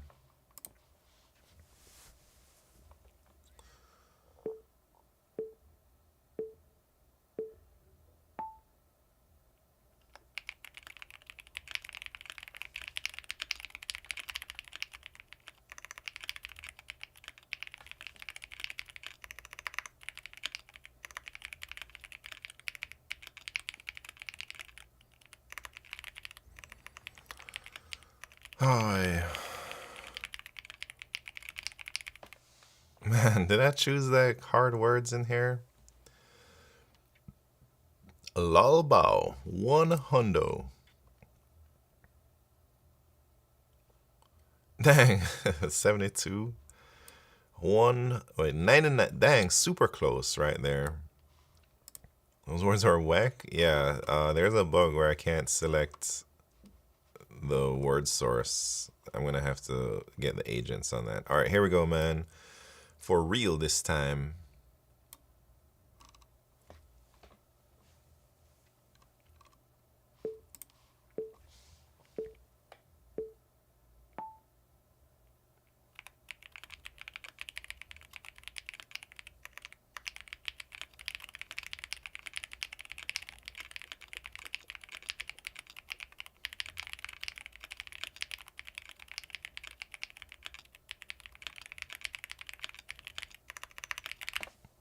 Dang. Jacob. Got you.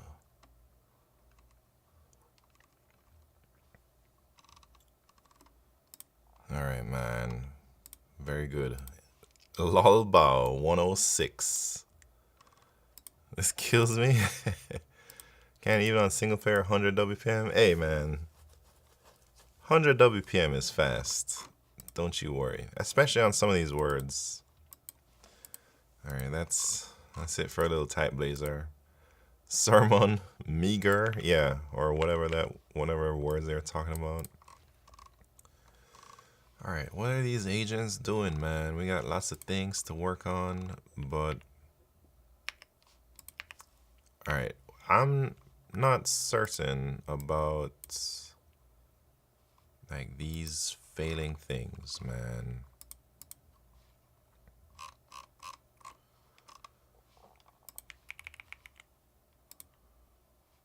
What's failing?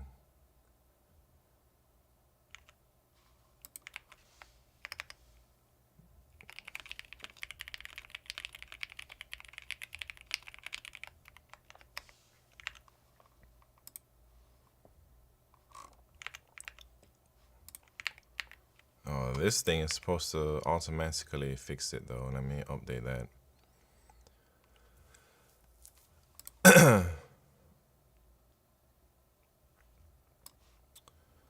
I have to say, I do like TypeBlazer generally. I think if you're into typing games, this one is a nice, quick, get started, straightforward flow with no extra noise. Thank you. Wait, what do you mean extra noise? Like, what other sites have extra noise? Do you have any Easter egg achievements and some cool rewards? I do have achievements that I want to have for the website, but I'm not working on that right now. I'm trying to get my code base under control. I think it's gotten out of hand and it's just been a little bit chaotic in the last month or so. So I'm spending this time to just stabilize everything, you know, before I go adding any more features and stuff like that. But achievements is something I'm very much interested in adding. Not only achievements, but one of my favorite things I used to like doing back in the days when I used to play video games was collect these achievements, and then on your profile, especially like games like Battlefield 2 or whatever those games, every time you did good in a match, you get some awards, and then you go in your profile page and you can see all your awards and things. I want those achievements, like, you know, first place 10 times in championship race, or this perfect accuracy, or beat somebody by whatever 0.1 WPMs, you know, things like that.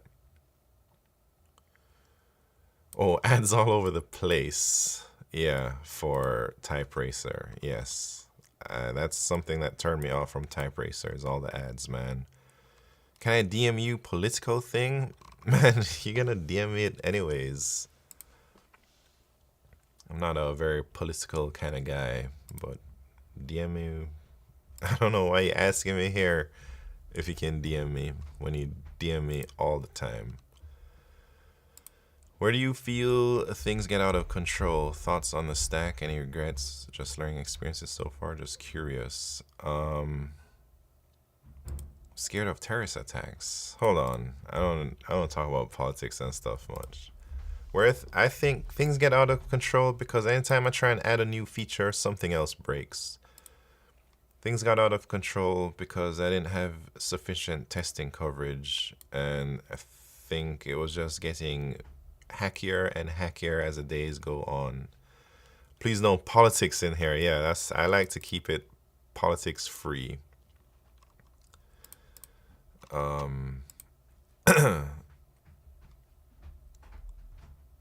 Thoughts on the stack? I think my stack is okay. Originally, I had chosen React because I thought that was best. And this was like a year ago, last summer. But I've had a lot of issues with performance. Like anytime I type, everything was super sluggish with React. This was probably when the agents weren't that good. And then I just told the agent, hey man, just build the same thing that you built, but do it in Vue instead of React. Because I read like Vue, maybe you're on more guardrails, but it's harder to do the wrong thing. So I was like, hey, maybe this is good for the agent since I don't know React, I don't know any front end. I don't really care about super customizable stuff. But the Vue stuff was performing a lot better than React, and then I just stuck with Vue. That's how I ended up on Vue for the front end. Any regrets? I don't think so, man. Yeah, I do have one regret. That I'm not sure if it's a regret for sure. But choosing to go with a cloud Supabase instead of self-hosted Supabase, I think maybe I should have just started with the self-hosted, but it's hard to say if that's the right choice because maybe if I started with trying to self-host Supabase, I wouldn't have gotten this far because it would have been more frustrating. So I think less friction in the beginning was nice with Supabase, but now I want to migrate because I don't want to pay Supabase. I have a dedicated server with enough power to run it, and Supabase, I pay $20 a month for the pro plan. But then they also charge you more on top of these little shit AWS servers it spins up to host the Supabase thing, you know.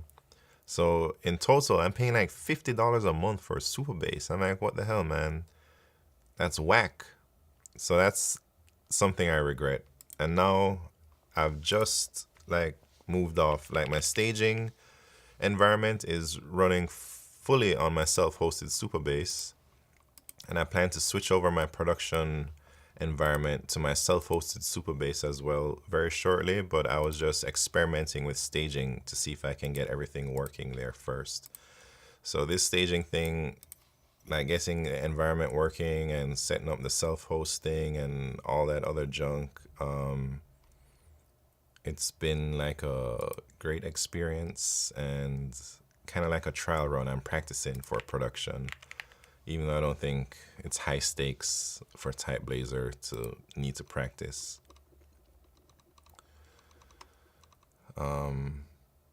Newest React is better, but React does suck. Yeah.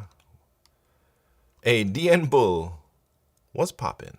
That's an accurate representation of React. A lot of people use it wrong, but I don't think that's our fault. We expect the language to work a certain way, and React just takes a different approach. You gotta have a React brain, unfortunately. What are you migrating to? Supabase. Oh, self-hosting on my machine, on Codify, yeah.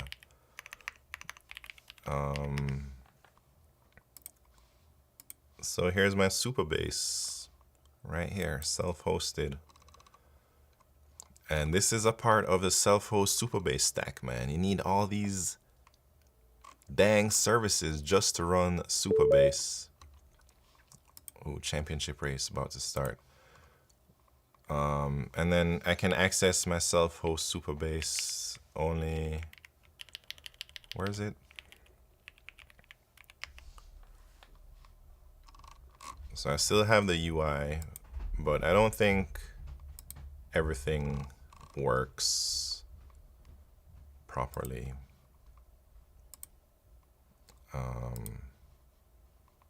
You know, some things are just a little bit quirky.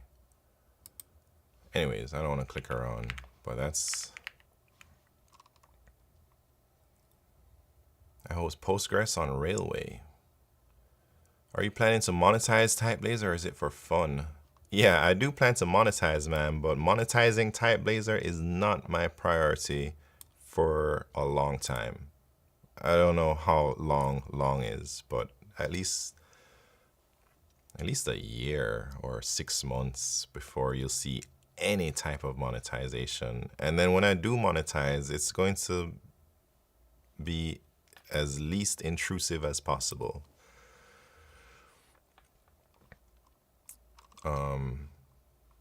So yeah, but I do maybe I'll test some things out for monetizing, because I do want to integrate with like Stripe or some type of payment service. Oh, race. How much time do I have? 16 seconds. Dang, almost missed it.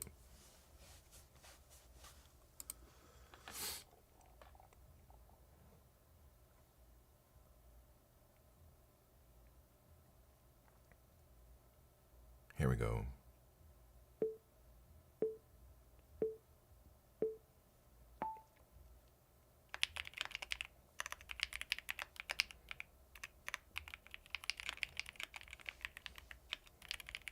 Jesus.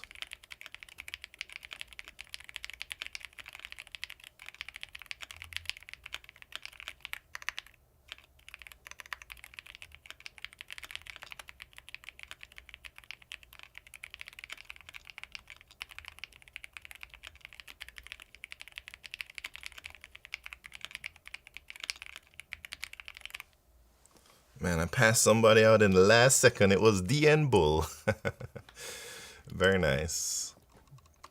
And Lolbao, #1, triple digits, 102 WPMs. Very good. And everybody else coming in. Can he try hard? What's happening? Mother trucker, yeah. I started off real bad, but then I got my speed up. These passages are tough for my ring and pinky fingers, yes. I've been meaning to add new passages. Like these are my placeholder early access passages, man.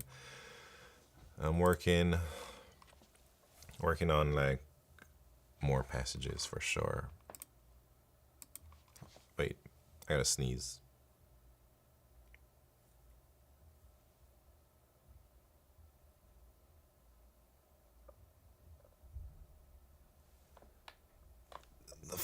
It went away, man. Jesus. Anyways. Oh yeah, these are my passages. So these are my live passages. I got almost 1,000 live passages right now. And then I'm working on a new generation. It's gonna be called my first generation of passages. I've been manually going through, but I haven't been doing it lately because I've been busy with other things. But I gotta get through it, man, and release the new things.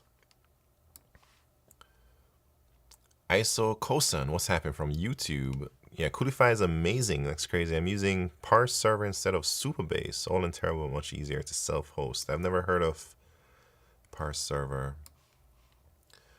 Yeah, I've been trying to do this self-hosting for a few days, man. There are so many weird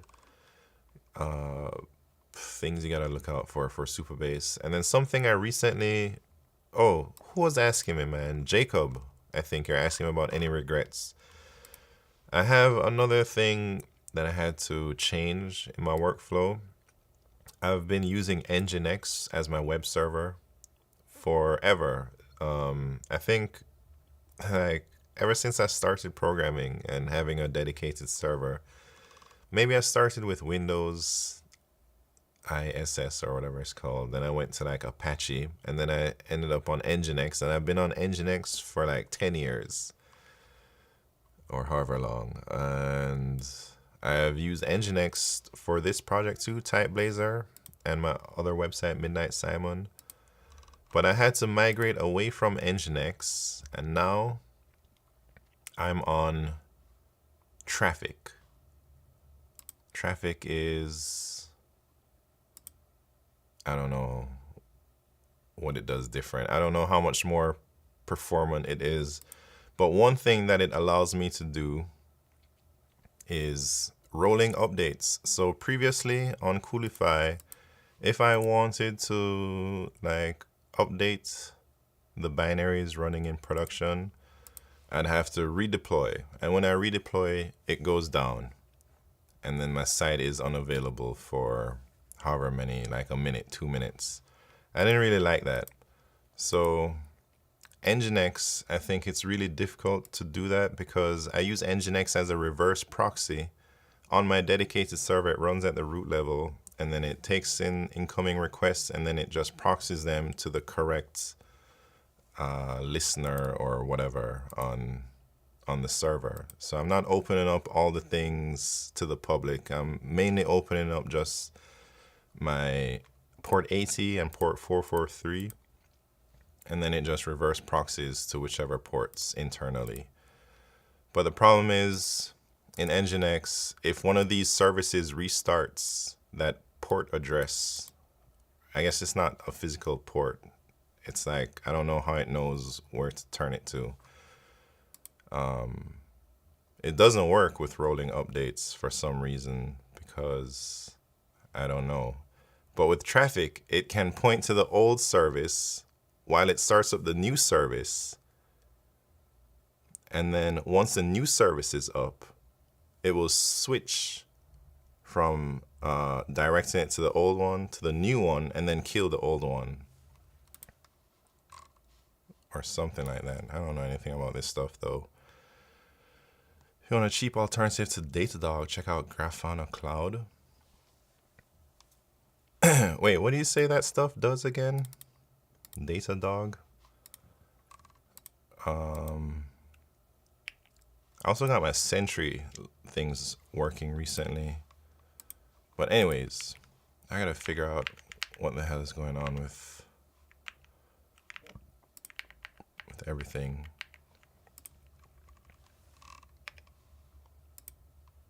Real-time monitoring. I see. Right now I'm using Umami for analytics. Umami? Umami? I don't know. However you spell it, man.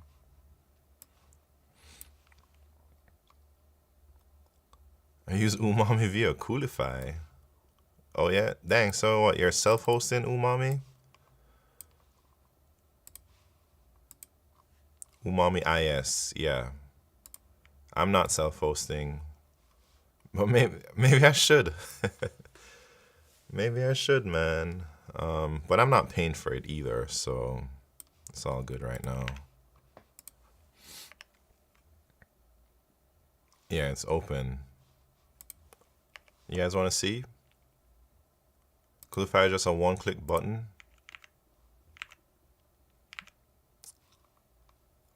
I thought that's what Supabase was, but it wasn't, man. But that's nice that it's a real one-click thing. Yeah, Supabase is really cool. So, let me show you. Let's say I want to add Umami.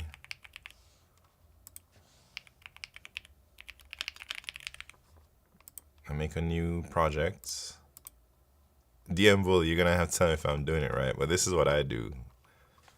You search for one of, let me show you what they already got. They got all these dang templates already for, I don't know any of these things, man. Like, who the hell ever heard of Cyber Chef? Not me. Dazzle, who knows what that is? MB, never heard of it. You could even self-host Supabase. Hey, DMBull, that's what I'm saying, man. I am self-hosting Supabase. Look, I got my Supabase thing right here. It's working, and it is annoying. I can guarantee you that you will be annoyed. 100%. Took me like a dang week to get that thing working.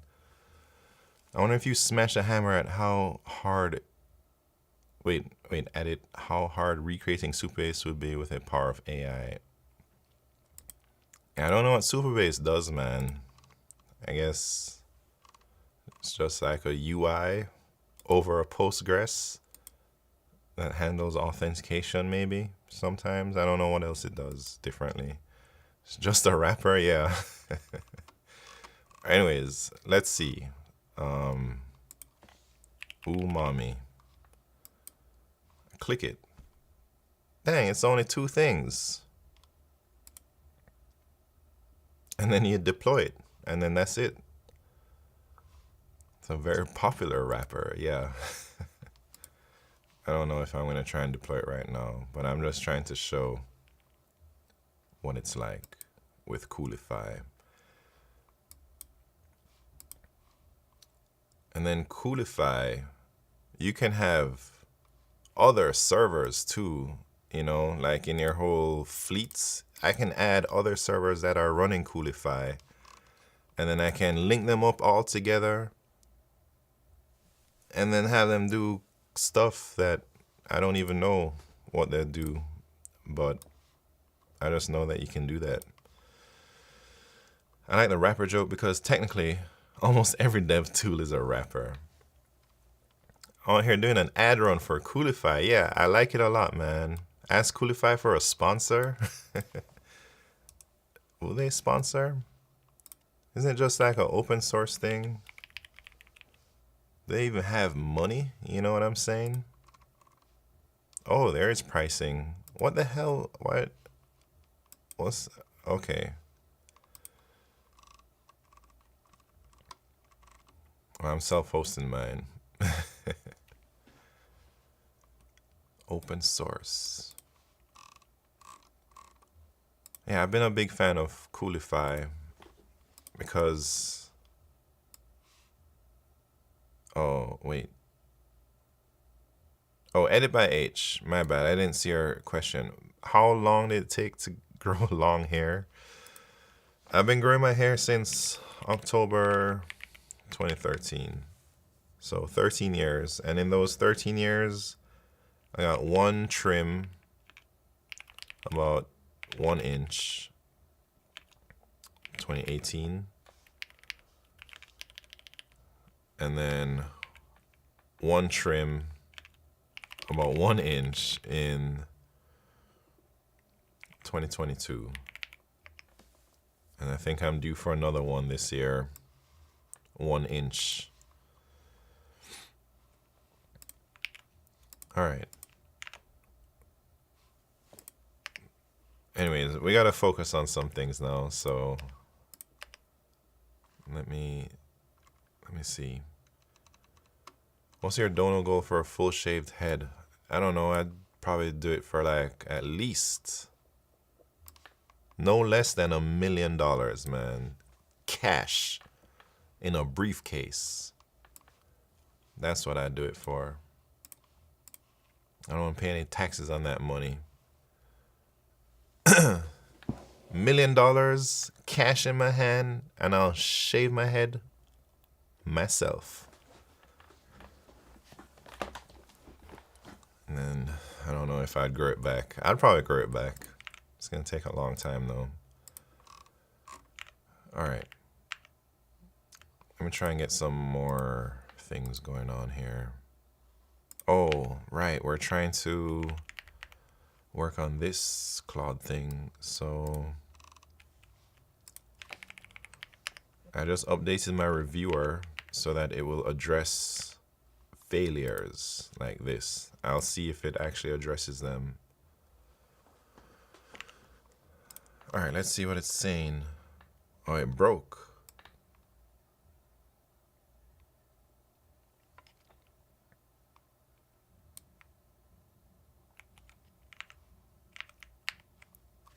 I don't know what happened, but it stopped working.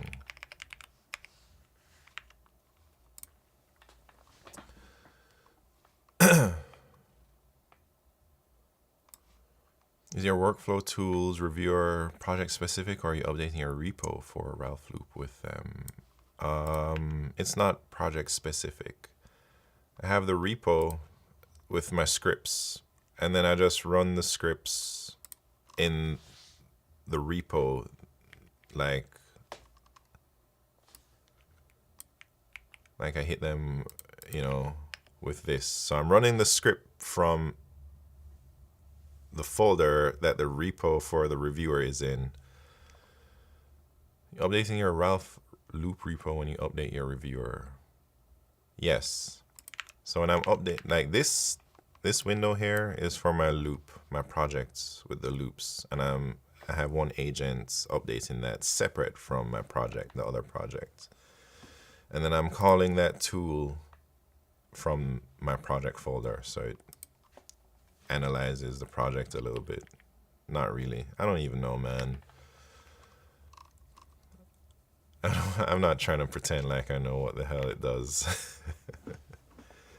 But it's been working, you know. Well, until I modified it recently and I broke it.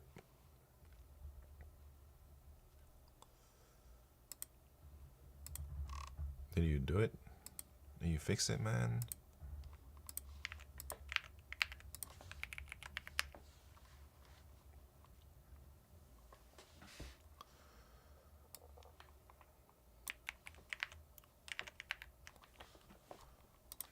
It failed again.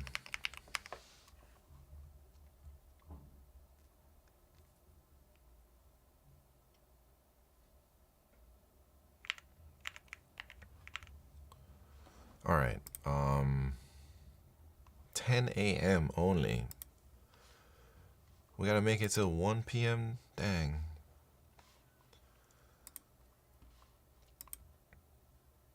All right, let's work. Hey, I thought I already sent them this thing. All right, I gotta tell Claude some new instructions. Hey, I got some new instructions for you to keep in your memory and your Claude MD or wherever you remember things from. Dang, I pressed the wrong hotkeys. I got some new instructions for you that you need to update your Claude MD and your memory files, or whichever one you read from. Anytime I tell you to do a GitHub issue, you should assign that issue to yourself immediately so that I know who's working on what, you know. So when I'm looking at all of my GitHub issues, I can tell, all right, we're working on this one already, so I won't assign it to another agent. It's been bugging me.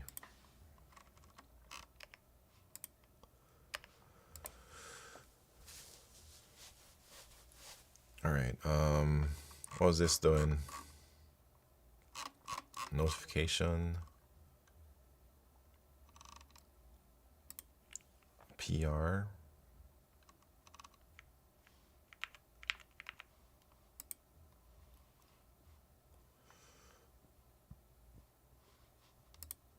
Hey, did it make the PR?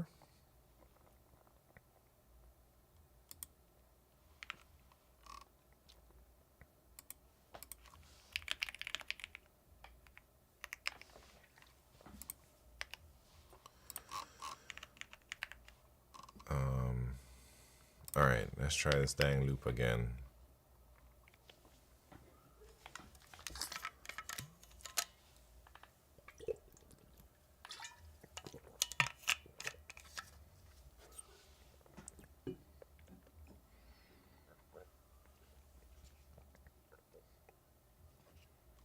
Anyways, where are we at, man?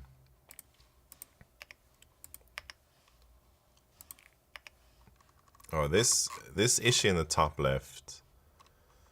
This is a big one. I don't know why I automatically accepted it. I think I should have talked to it a little bit more, man. I think I messed up. Let me see what it's gonna do though.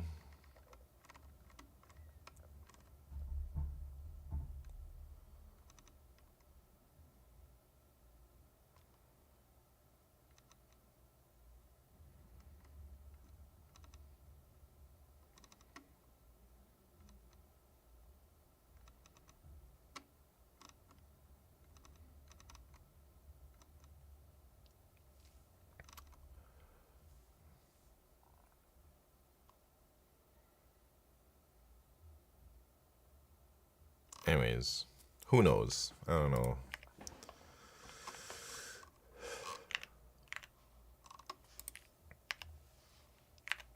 All right, what are our biggest problems with TypeBlazer right now besides those weird championship race bugs? Let me create some issues that I've been holding off on. So people want to see the text before the countdown, man, but I don't know how we should do that. I don't want to show the text for too long. Daily passage number is visible before you do the daily passage.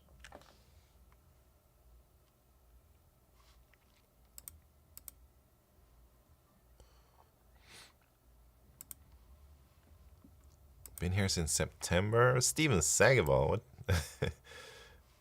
Wait, September? What was I doing in September? That was yeah, that's a long time. All right, when you go to the daily passage thing, you can tell what passage it is, and people can go look it up. Even though I don't think it's that big of a deal, but I think it would be cleaner if we did not show or fetched the daily passage until they clicked that button that says attempt the daily passage.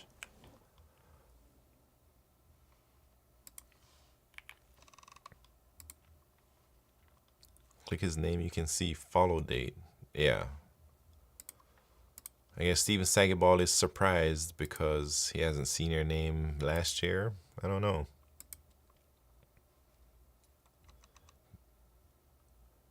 Joined right after my Google phase. Yeah.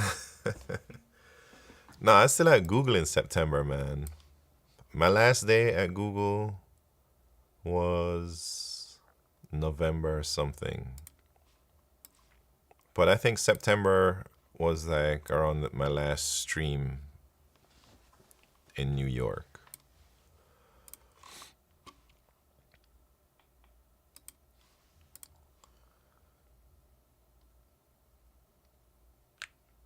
In multiplayer races, when the countdown reaches 3 seconds to go, is it possible to start fading? Oh shit.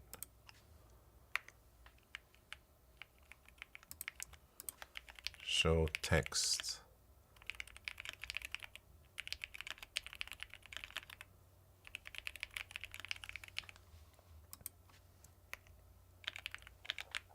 The passage text so that it slowly becomes visible.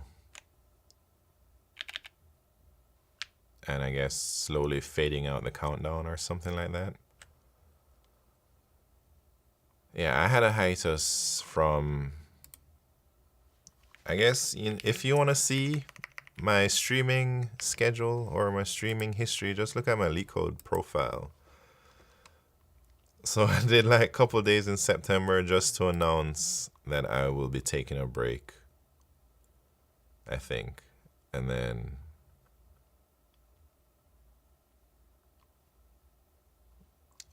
July, dang, 6 months. This is probably one of the longest times I've ever been away from streaming.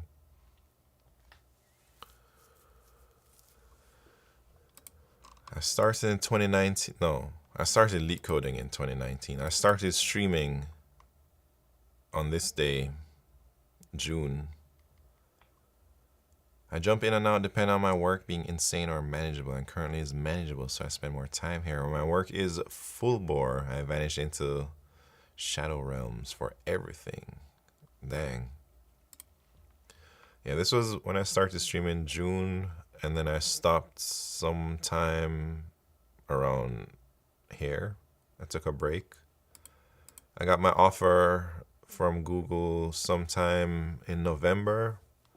I think it was like, must have been this November or something, early November. And then I started working at Google on December, beginning of December sometime. And then, was I streaming here? I must have been, because I only do lead code on stream, man. I don't lead code off stream. So I guess I took a small break here. I had some things going on this year in my life that I couldn't stream consistently. No, wait, that's 2020, man. I'm in 2022. Yeah, I had some things where I had to take frequent breaks. But it looks like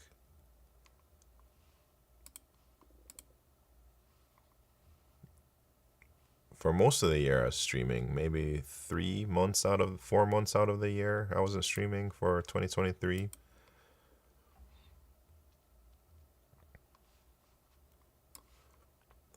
Literally what you just said about React, other companies all switching to Vite. Wait, what? This ain't you, man.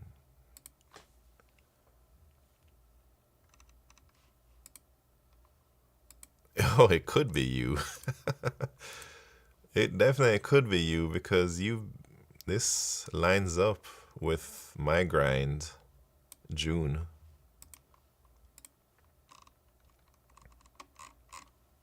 Steve. Gotta get those numbers up. Yeah.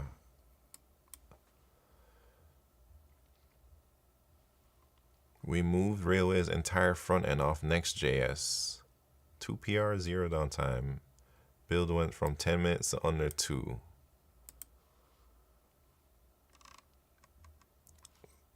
So,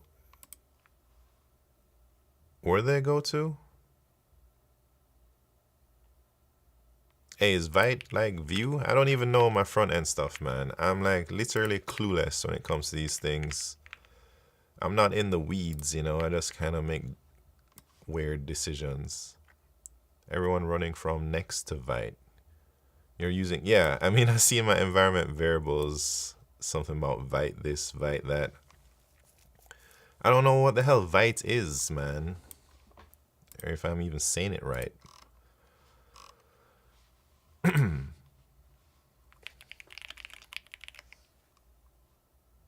Blazing fast front end build tool. Oh, it's just a build tool?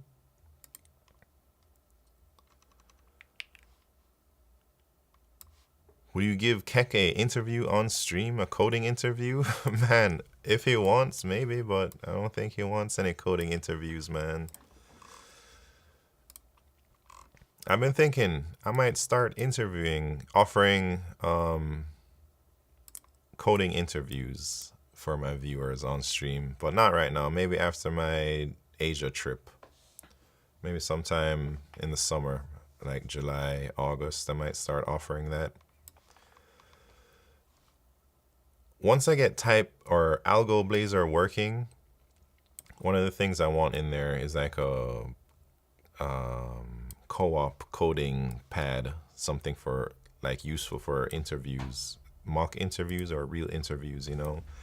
So whenever I get that feature built out, I think I'll be using it a lot on stream, and then, you know, we'll see. I have lots of ideas. Lots of them don't actually materialize though.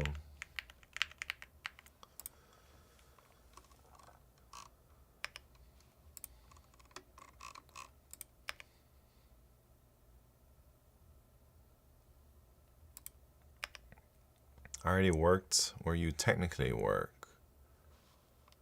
What do you mean technically work?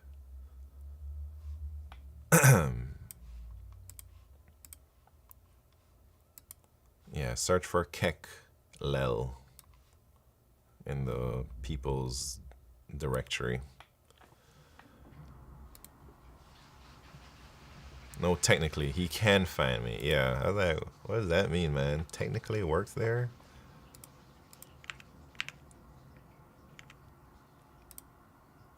All right, what am I trying to do? I'm not even doing anything.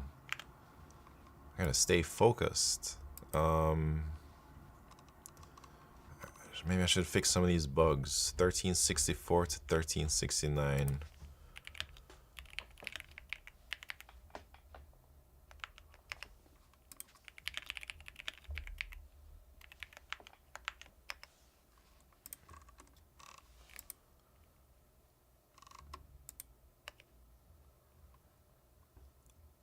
principal, man. Why would Steven Sagaball be a principal engineer, man? Talking about saggy balls in my chat, but he's a principal engineer at Meta. I guess there's a few people like that. What I mean, yeah, because I don't think a principal engineer is gonna be as funny as you are, is what I'm saying, man. Those people are too serious, you know, especially at Meta, man. I can't imagine a principal engineer at Meta having any type of fun qualities about their personality, man. I imagine, I mean, I might be wrong. I am probably wrong. Matt Simpy's a principal, is he? Nah, I don't think so. I don't want to say what he is or whatever, but I don't think he's a principal. Principal at Google, principal is like L8, man. All right, I take it back. I know a principal engineer, and we are cool at... I know one cool principal engineer. But I haven't met that many. Brent is a principal? For real? At work, not behaving like that, but in public for sure. Man, principal engineer has been making like $2 million a year. Or at least 1.5. They're balling. At least like FANG principals. I don't know about smaller principal engineer.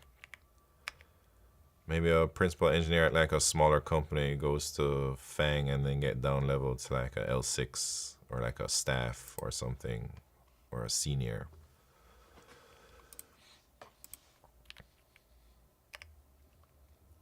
But the one principal engineer that I know and I actually have normal conversations with is, he's also, well, I don't even want to say, man, what he is. I don't want to, who cares? He's also a Jamaican guy. And that's how we bond, I guess, at work. USA Principal is making 1.5 mil for sure with all their crazy stock appreciation and stuff.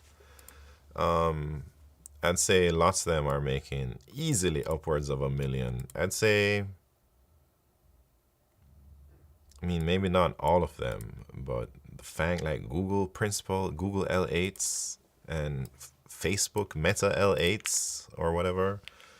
Let's look. I don't think many principal engineers put their shit up here, but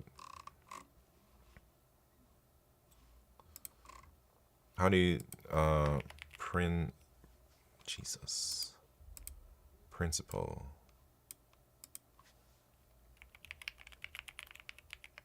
Did I spell that right? L8. I don't know how to work this site, man.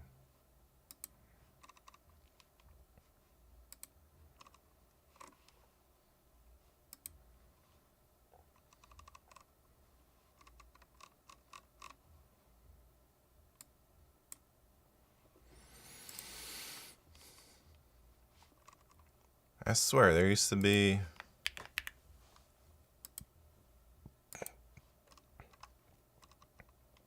Google L8. Look at that, 1.5 mil.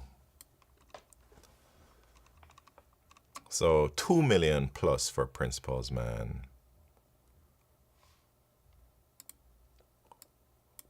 Who? Romario? Who? What you talking about? Yeah, that's why maybe I need to stop being overemployed and move to the US. That's what I'm saying, man. What's the point? Like, well, that's not what I'm saying. But people be making a lot of money. But I don't know if it's, look at that, $2 million L8 principal. 1.5 mil. Taxes on that gotta be wild. Yeah, you're paying about 50% in taxes, man. But at that level, you're doing all types of trickery with your money to get around taxes. So maybe it's not, it's insane tax if you just pay your taxes straight up without trying to optimize.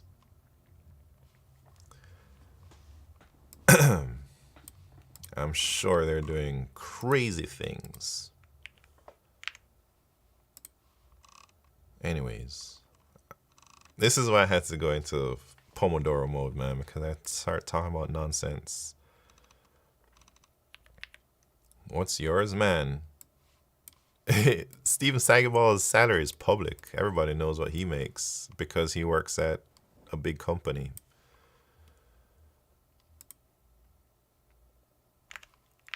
I was making exactly what Levels says. So I think Levels is pretty good. Let's see, L4 Google. Well, I don't even know exactly how much I made because I think it was around 300.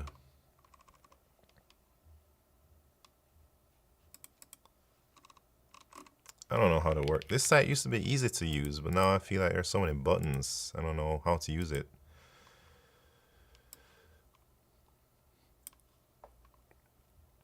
$900K. Man, you're making more than principals then, I'd say, if you don't have to worry about taxes. 20 years just starts at 60K. Hey, is 20 years of education a lot? I feel I have 20 years of education, man. I went to school from 3 years old up until 23 years old. Steven Seagal just made $140 by being in this chat for an hour. Wait, what?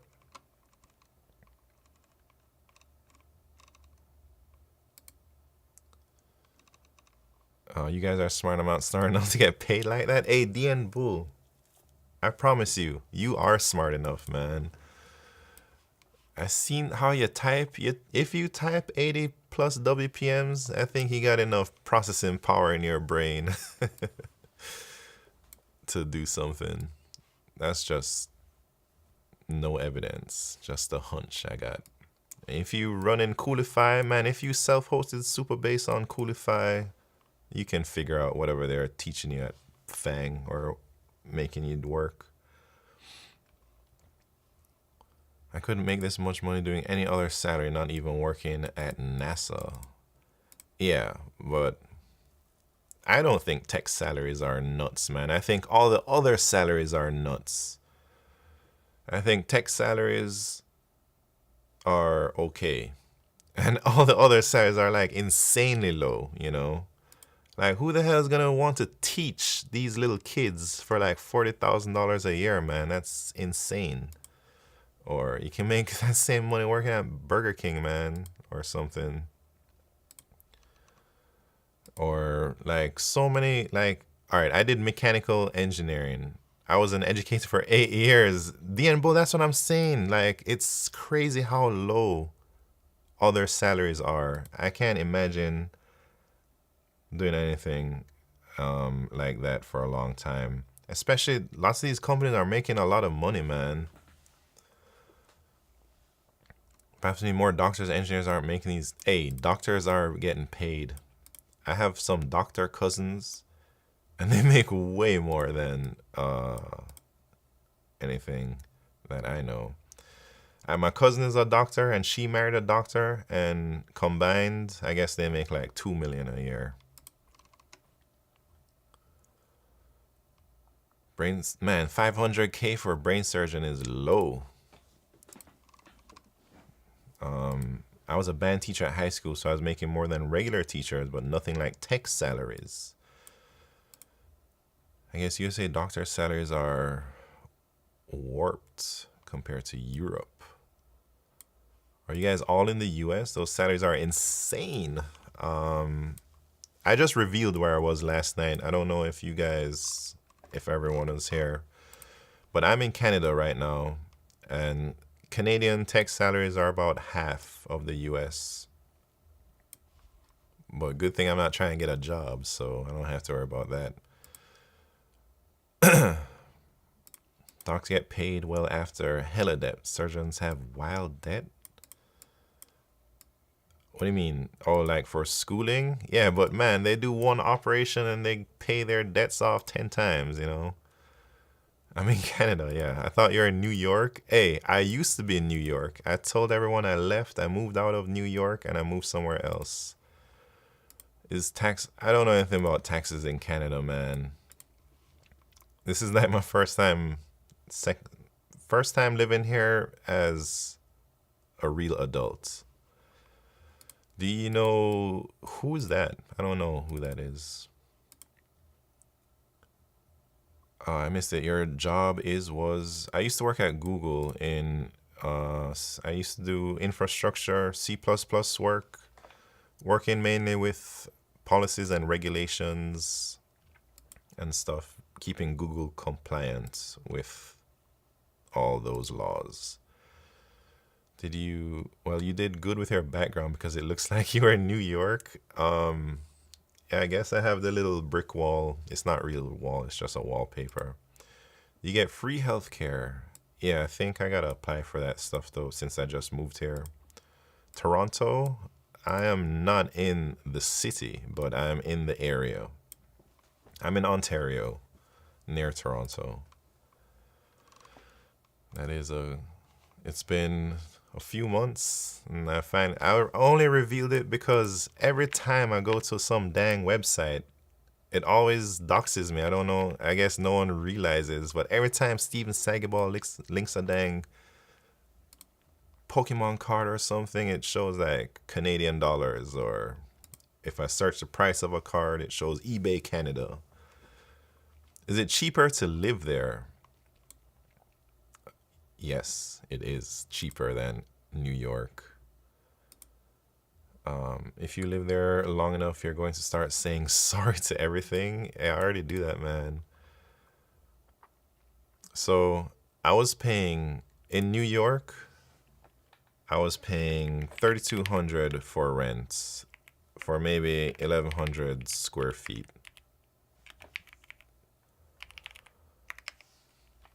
In Canada, I'm paying around in US dollars for about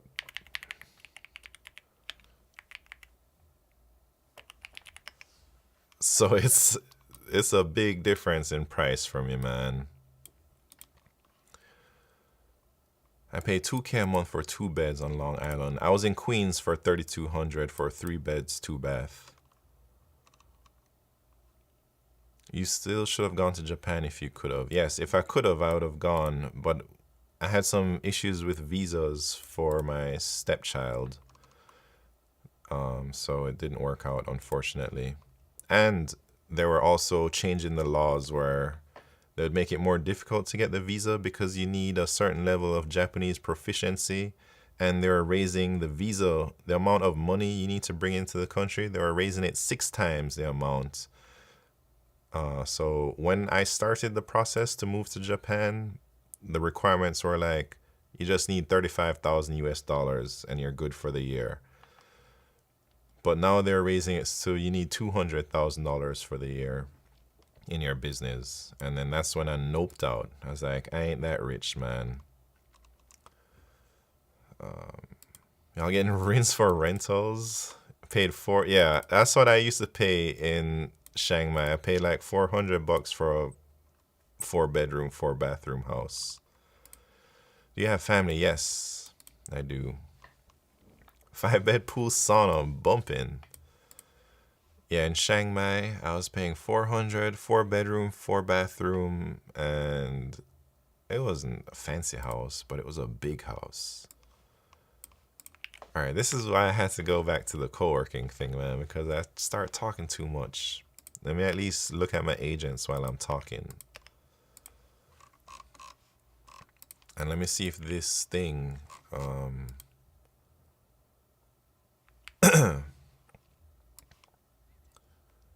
3-bed, 2-bath house I just got in Texas is $2,500. Dang. Texas is expensive. Well, this could be a crazy house. You'd save so much in Freedom Land. Wait, who? Who is Freedom? What's Freedom Land? America? Not crazy. 1,700. American pay US taxes everywhere. Yes, you gotta pay tax always, every year.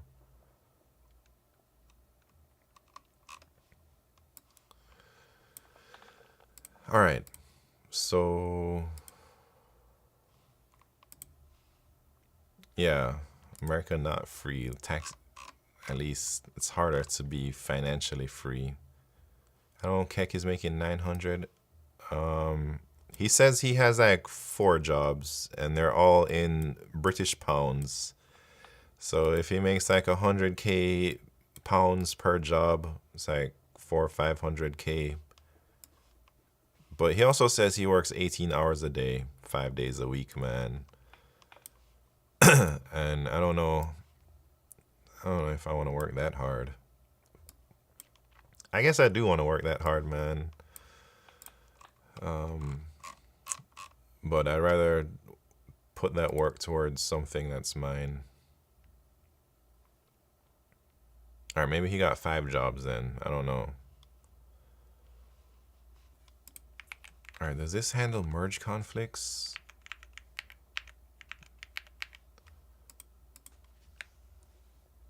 Can you make the script handle any merge conflicts as well?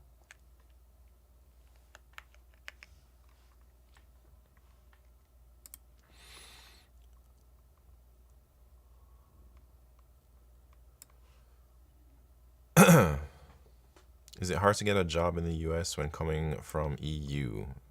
I'd say it's not easy, man. Like literally the whole world, well, I don't know about these days, but the whole world wants to get one of those US jobs, man. And they are quite competitive, I think. I actually don't know. I haven't looked for a job in a long time. I have one job that pays around 55% alone. You want 1 hardcore, 3 lighter jobs you can do with your feet up in your seat. Yeah. Maybe I should try and get a easy, chill job. But man, has Brent met Keck? Nah, but I was telling Keck about Brent and how Brent is the OG of the OEs on the Twitch thing, at least in this community. Brent's been doing OE for a long time. OE is overemployment, where you have multiple jobs.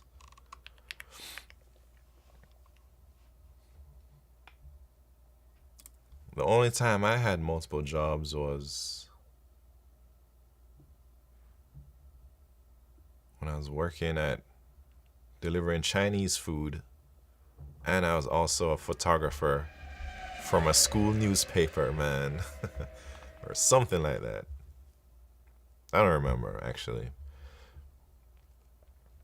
TypeBlazer. I gotta change that redeem. All right, what do you want? Do you want dictionary mode, normal mode? Let's do whatever. I can't let sound go to work. Come on, man. I gotta work. We got, dang, it's almost 11. 4 more hours. Normal mode. Oh, dictionary 50, my bad. Dictionary 50. Nah, it's cool, it's cool. I feel stupid working for like 3K euros a month as senior developer, 5+ years of experience. Any advice?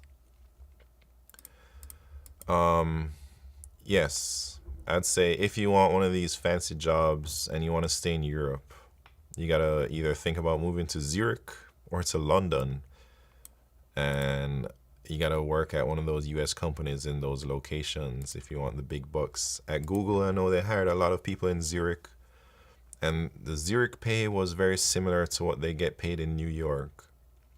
So like a senior in Zurich would be making maybe 350 to 400.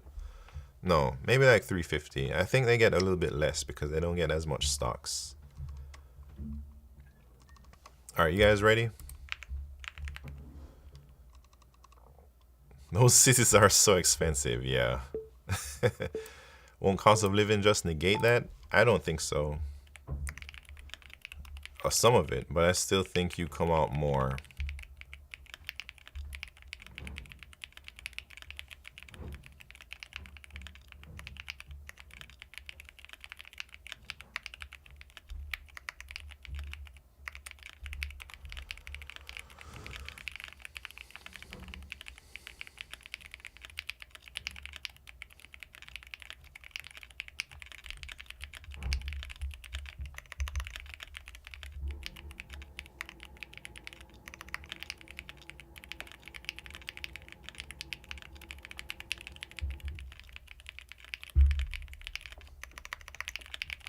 Man, who's in here typing so fast? Ricky Wong is in here.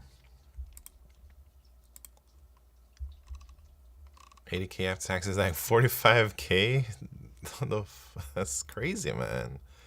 Can't be. But you gotta fix those words? Yeah. Let me make that right now. That issue. We gotta select the multiplayer words. Cannot select dictionary source in multiplayer mode. Man, I swear I made this bug already.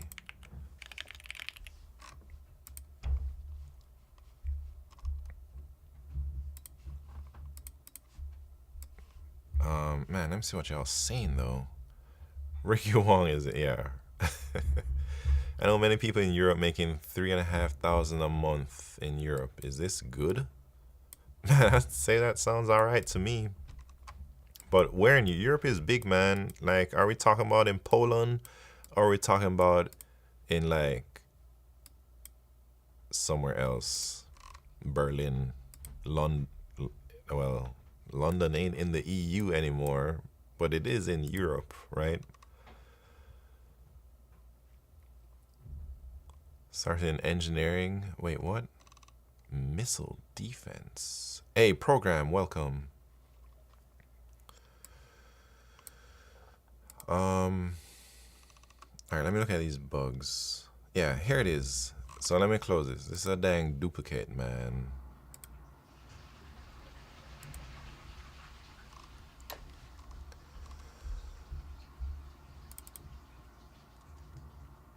Where was it? 1308.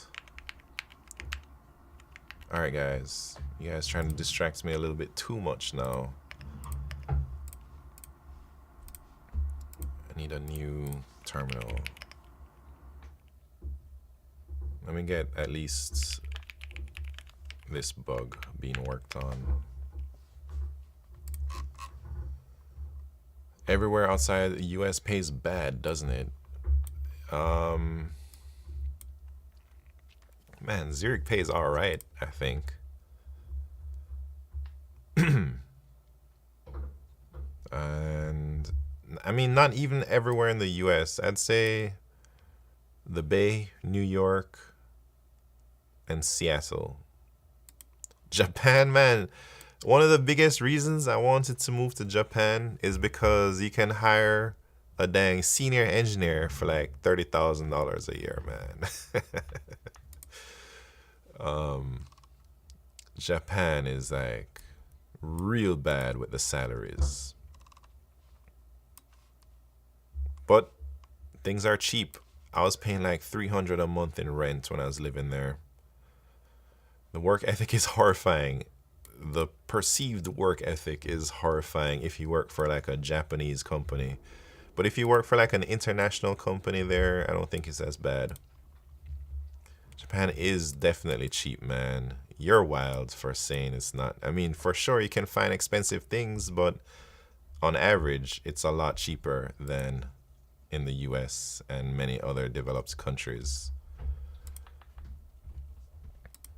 Why senior engineer for $30K when Claude for $200 a month? Because he gave the senior engineer a $200 a month Claude, and then he becomes a super senior engineer. Are you Samoan, Jamaican, or something like that? I'm from Jamaica, yeah. What's happened? Femi Yeda. Welcome. I lived in Japan for 3 years. Hey, Jacob Codes, can you back me up, man? Would you say cost of living in Japan is pretty chill? It's cheap. Or or what? All right, the 2 times I lived there, the first time I was paying like $600 a month in rent. The second time I was paying like $350 in rent. Hey, in Rosis, welcome to the party. I know people who are paying $700 for rent in Tokyo, and like not like some bum ass apartment, some decent things. Maybe not in Shibuya, but close by a train or whatever, you know. It's cheap when you take your USDs, for sure, when you take your USDs or your euros or whatever. Not that cheap. Yeah, it's not that cheap if you're making $30,000 a year as a senior engineer.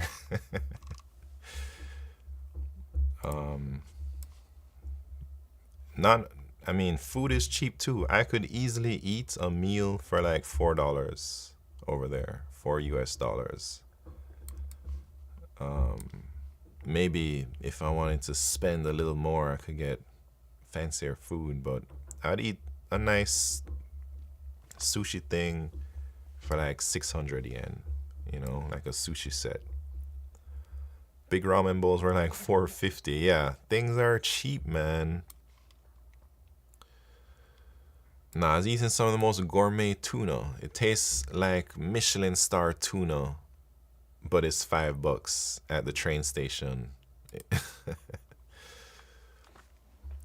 Man, Keck, you need to learn how to shop or something. If you think, did you go to Coco's Curry? For sure, I went there. The first time I went there, I thought I was hot shit, man. I was like, hey, man, let me get that spice level number 8. And the guy looked at me like I was crazy. And then I was like, yeah, let me get that shit, man. Because everything I ever tried was like not spicy enough. And I told that fool, let me get that 8, man. And he's like, I was like, yeah, just do it. Big mistake. I forget which spice level I used to get, but it wasn't 8.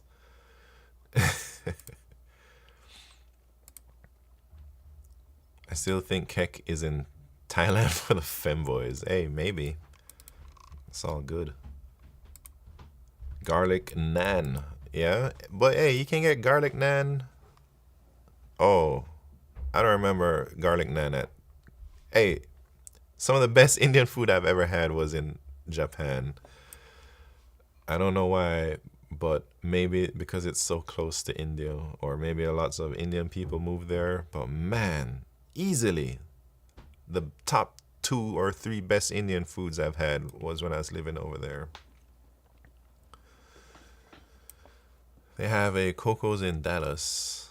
I want to make the drive up. Nah, I wouldn't make that drive, man. It ain't worth it.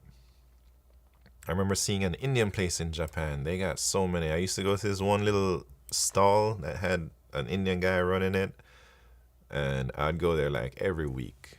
And I don't even remember what I'd eat. Butter chicken and naan or something like that. Samyang hot chicken flavor ramen if you like spicy. I don't like spicy. I think I like spicy until I actually eat spicy food. And then I regret my decisions. Hey, what the hell is this, man? It tells me I hit my limits. What the hell am I gonna do now?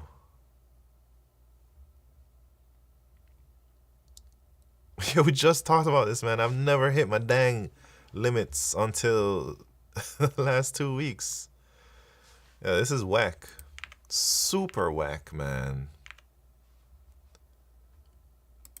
How far till 1 p.m.? We got 2 hours until 1 p.m., man. They're talking about these limits are whack. Tip for agents is to clear. Yeah, I clear them usually. I clear them after each issue. But still, like, my shit's going crazy recently.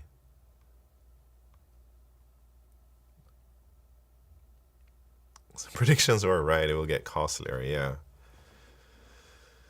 Maybe you need caveman mode. Man, I don't know. Race time. Jesus. Thank you for reminding me. Get a new sub. Ah, man. I don't know. Wait, do you think High Potential has the coolest job? Wait, what does High Potential do again? Missile defense, spacecraft. Oh, yeah. Sounds like way cooler than us. Do not get a... Yeah, I'm not getting a new sub, man. I'm going to just use ChatGPT. But, man, for 2 hours, what the hell am I going to do? I guess I can take the time to plan work for the agents. Jesus, man. I can't believe they did me like that.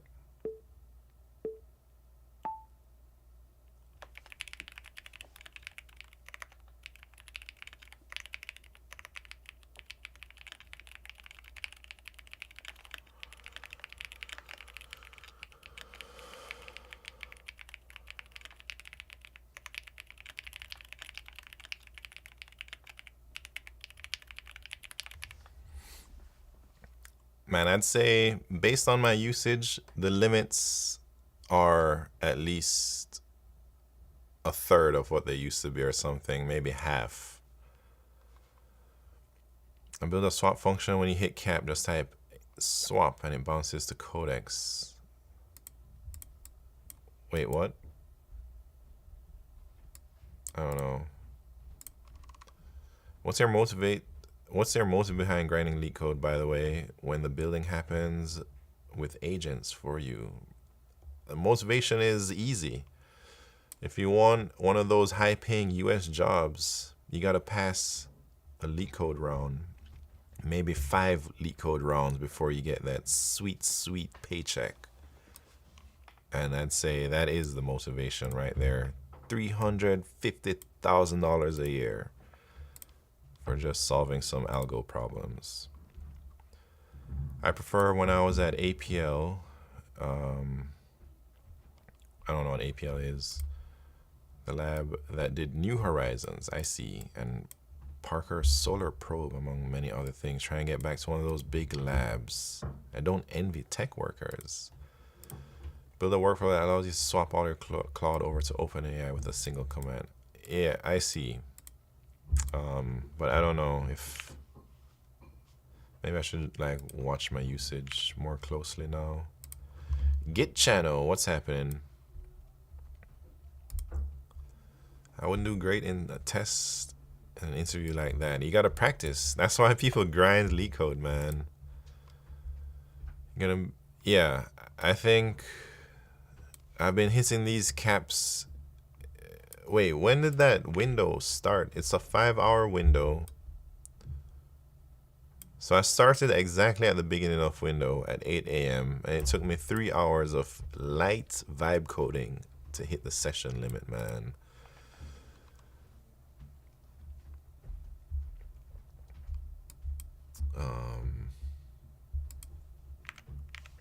I don't know how I feel about these changes. I need to figure out how to use my time. Imagine what happened in focus mode. Yeah, I think I need to break up my focus mode around the session limits or something. So maybe, dang. Do you claim your 75 extra usage for free? How do you do that? I heard about that. I don't know how it works.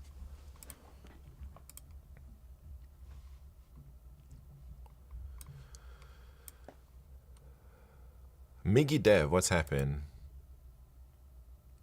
10 minutes. That's whack. Go to the website. Either way, maybe, maybe I'll end stream here and then come back once my limits are up. Maybe I have to split my work days into 2 sessions now because of this dang thing.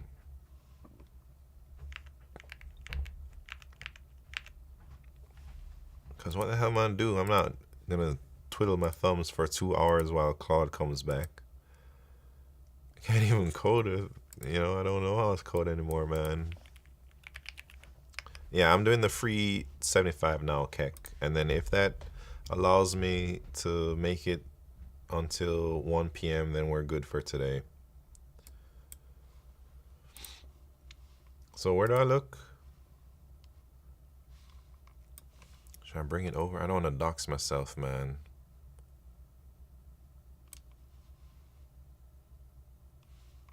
Let me just browse over here.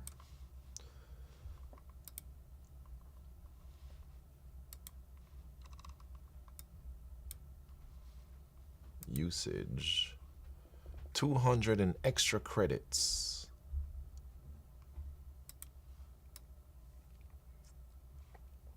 Hey, you say it's free 75, but it's telling me it's a free 200. Oh shit, wrong tab. I get 75. I'm on max too, man. April 7th, 10 days. Maybe you only get 75 because you're not from the US. Oh yeah, I'm on max. I didn't know there's a difference between, I'm on the max 200 max, but it just says max plan, you know, down there.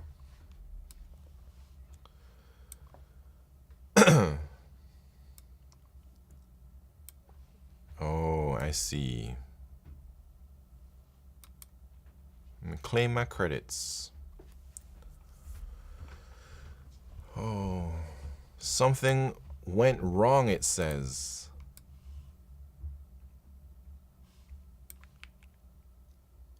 Man, I can't even give my credits.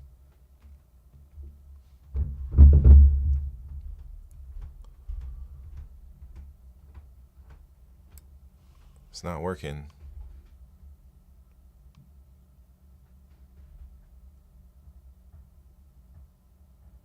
Hey, can I use Sonnet?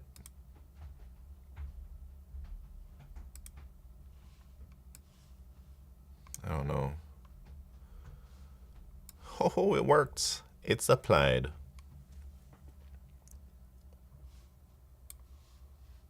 But maybe I should look at that thing about also reloading. I don't want to reload nothing, man.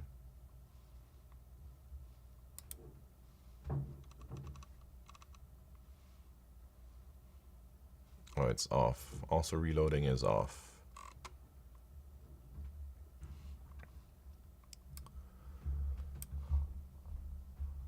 All 8 terminals? I stick to Sonnet under Claude subscriptions. Opus is way too expensive. To be honest, your review agents could honestly use Sonnet. Yeah, I think before I didn't care about tokens because Opus is the best and I never had any token issues, so why would I use Sonnet? But now, shit's whack. So maybe I have to consider using some of those other lesser models. Well, I just enabled the 200 extra limit, man. Wait, did I do that? Extra usage.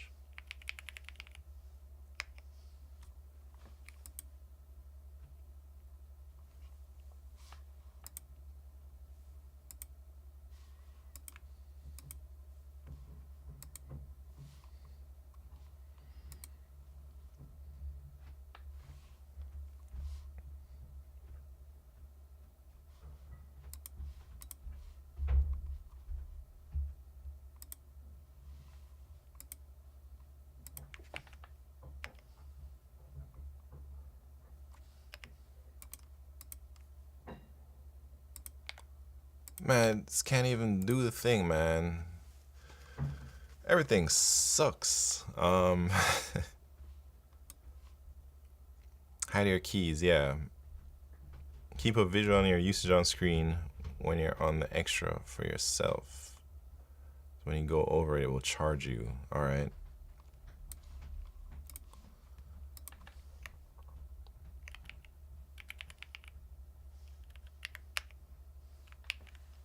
Hold up. Hold on, man. Let me do some things. I don't want y'all seeing.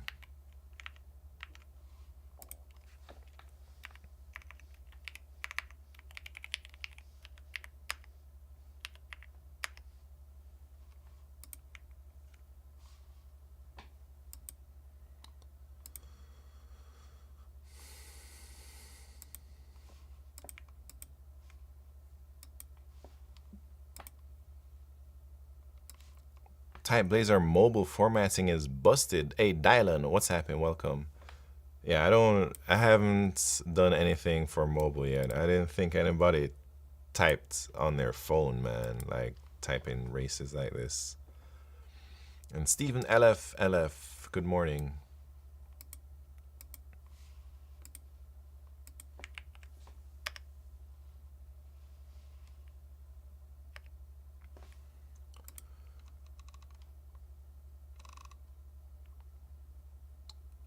Oh shit, Brent Arata. I gotta work on my taxes, man. I haven't done that yet. Alright, I can't even enable this dang thing, so maybe that's it for today, man. Or at least until my limits reset. Maybe I should go do my taxes. And then I'll come back later. I'll post a reminder on Monday. Hey, if I can't get it done, I'm just gonna file for an extension. And then do it another time. Do you do them yourselves? Not usually, but this year I don't have a job, so I should probably just spend my time doing my taxes and save myself some money. Usually I just pay somebody to do it because I can't be bothered, man. Man, Stephen LF, I've been hitting these limits like crazy in the last week. So something's up, man. All right, well,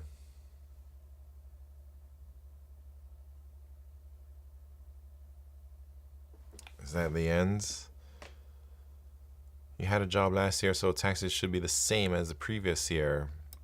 It should be the same, but it might be a little bit different. But yeah, generally it's the same. But I didn't do them last year, man. I gotta go figure it out.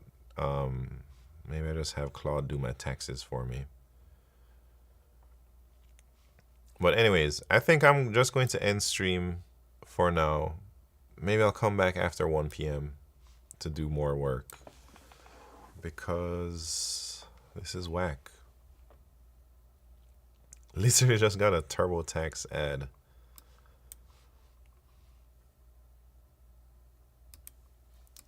I'll figure this stuff out for the next time. These limits are such a disappointment.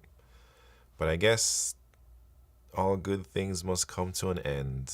And now I have regrets about not going harder while the limits were more liberal. I didn't think it would be this fast, man. I am Tahoma Dev. What's happening? Check GitHub for Caveman Claude. Yeah. Let me look at that.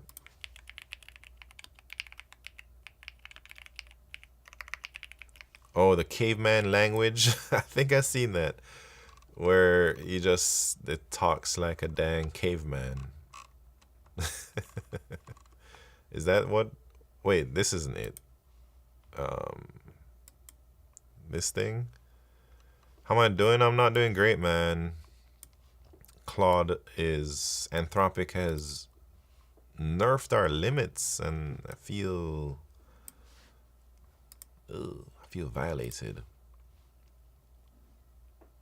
I'll find the repo. Yeah, I think it must be this thing here. But I think I saw this. Feel cheated. Yeah, I guess that's why they give us extra credits. Man, I think it's like whenever Anthropic made the rounds in the news and everybody was talking about, oh, they stood up to whatever. And then everybody's starting to sign up for Anthropic. Maybe it slammed their servers and now they're punishing the OGs to make room for the newbies. What AI do you use? I use Opus Anthropic. Do not blindly use. Check it's not got any fishy business, man.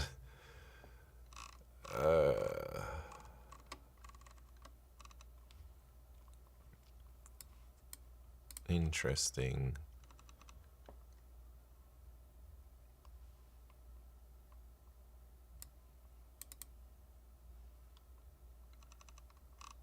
Yeah, I need to start speaking like a caveman, huh?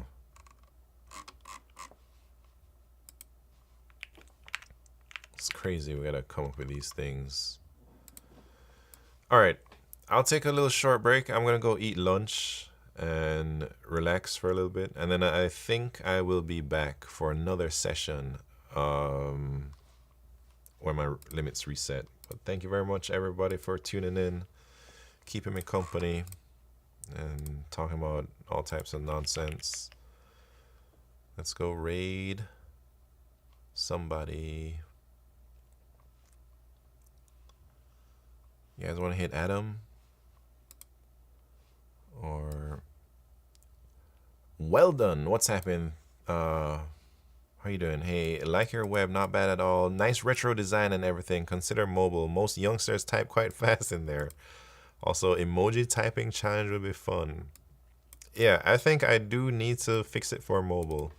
I have an issue tracking that, but I haven't spent much time working on it, man. Raid the Primogen? Nah, I don't like to raid people like that who are too popular, you know. Could raid Adam. He's working on a new game. Or we could raid somebody else. Cakes. Oh, this guy with the game. I was curious. I was curious about his code, man. And I saw one of his files was like 80,000 lines of code, man. Thought that was crazy, but I don't know anything about game dev.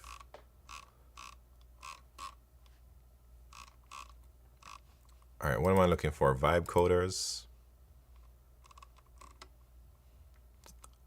I'm gonna end up just raiding Adam Learns Live, man. Maybe lead coders.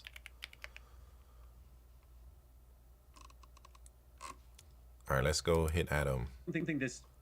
Oh shit.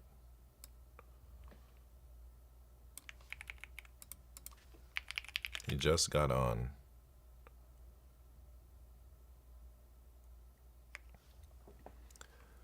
I keep a diary of plans I build up during the day and cut and paste full plan into my agents. I guess I kind of do that with GitHub issues.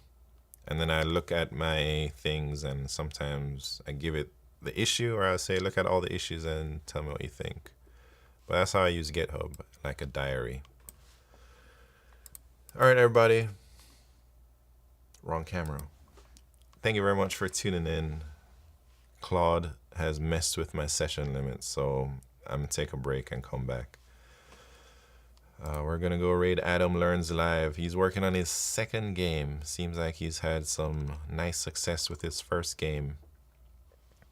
So stick around if you want to see that. High potential. I am Tahoma Dev. Have a good night or good day, good evening. Kek. See you later. Well done. Thank you very much for the follow and welcome to the party. I'm here every weekday and most Saturdays. Miggy Dev, thank you very much for tuning in. Brent Arata, I'm gonna go do my taxes right now, man. Maybe after I eat lunch. Douche, see you later. Thank you very much coming by.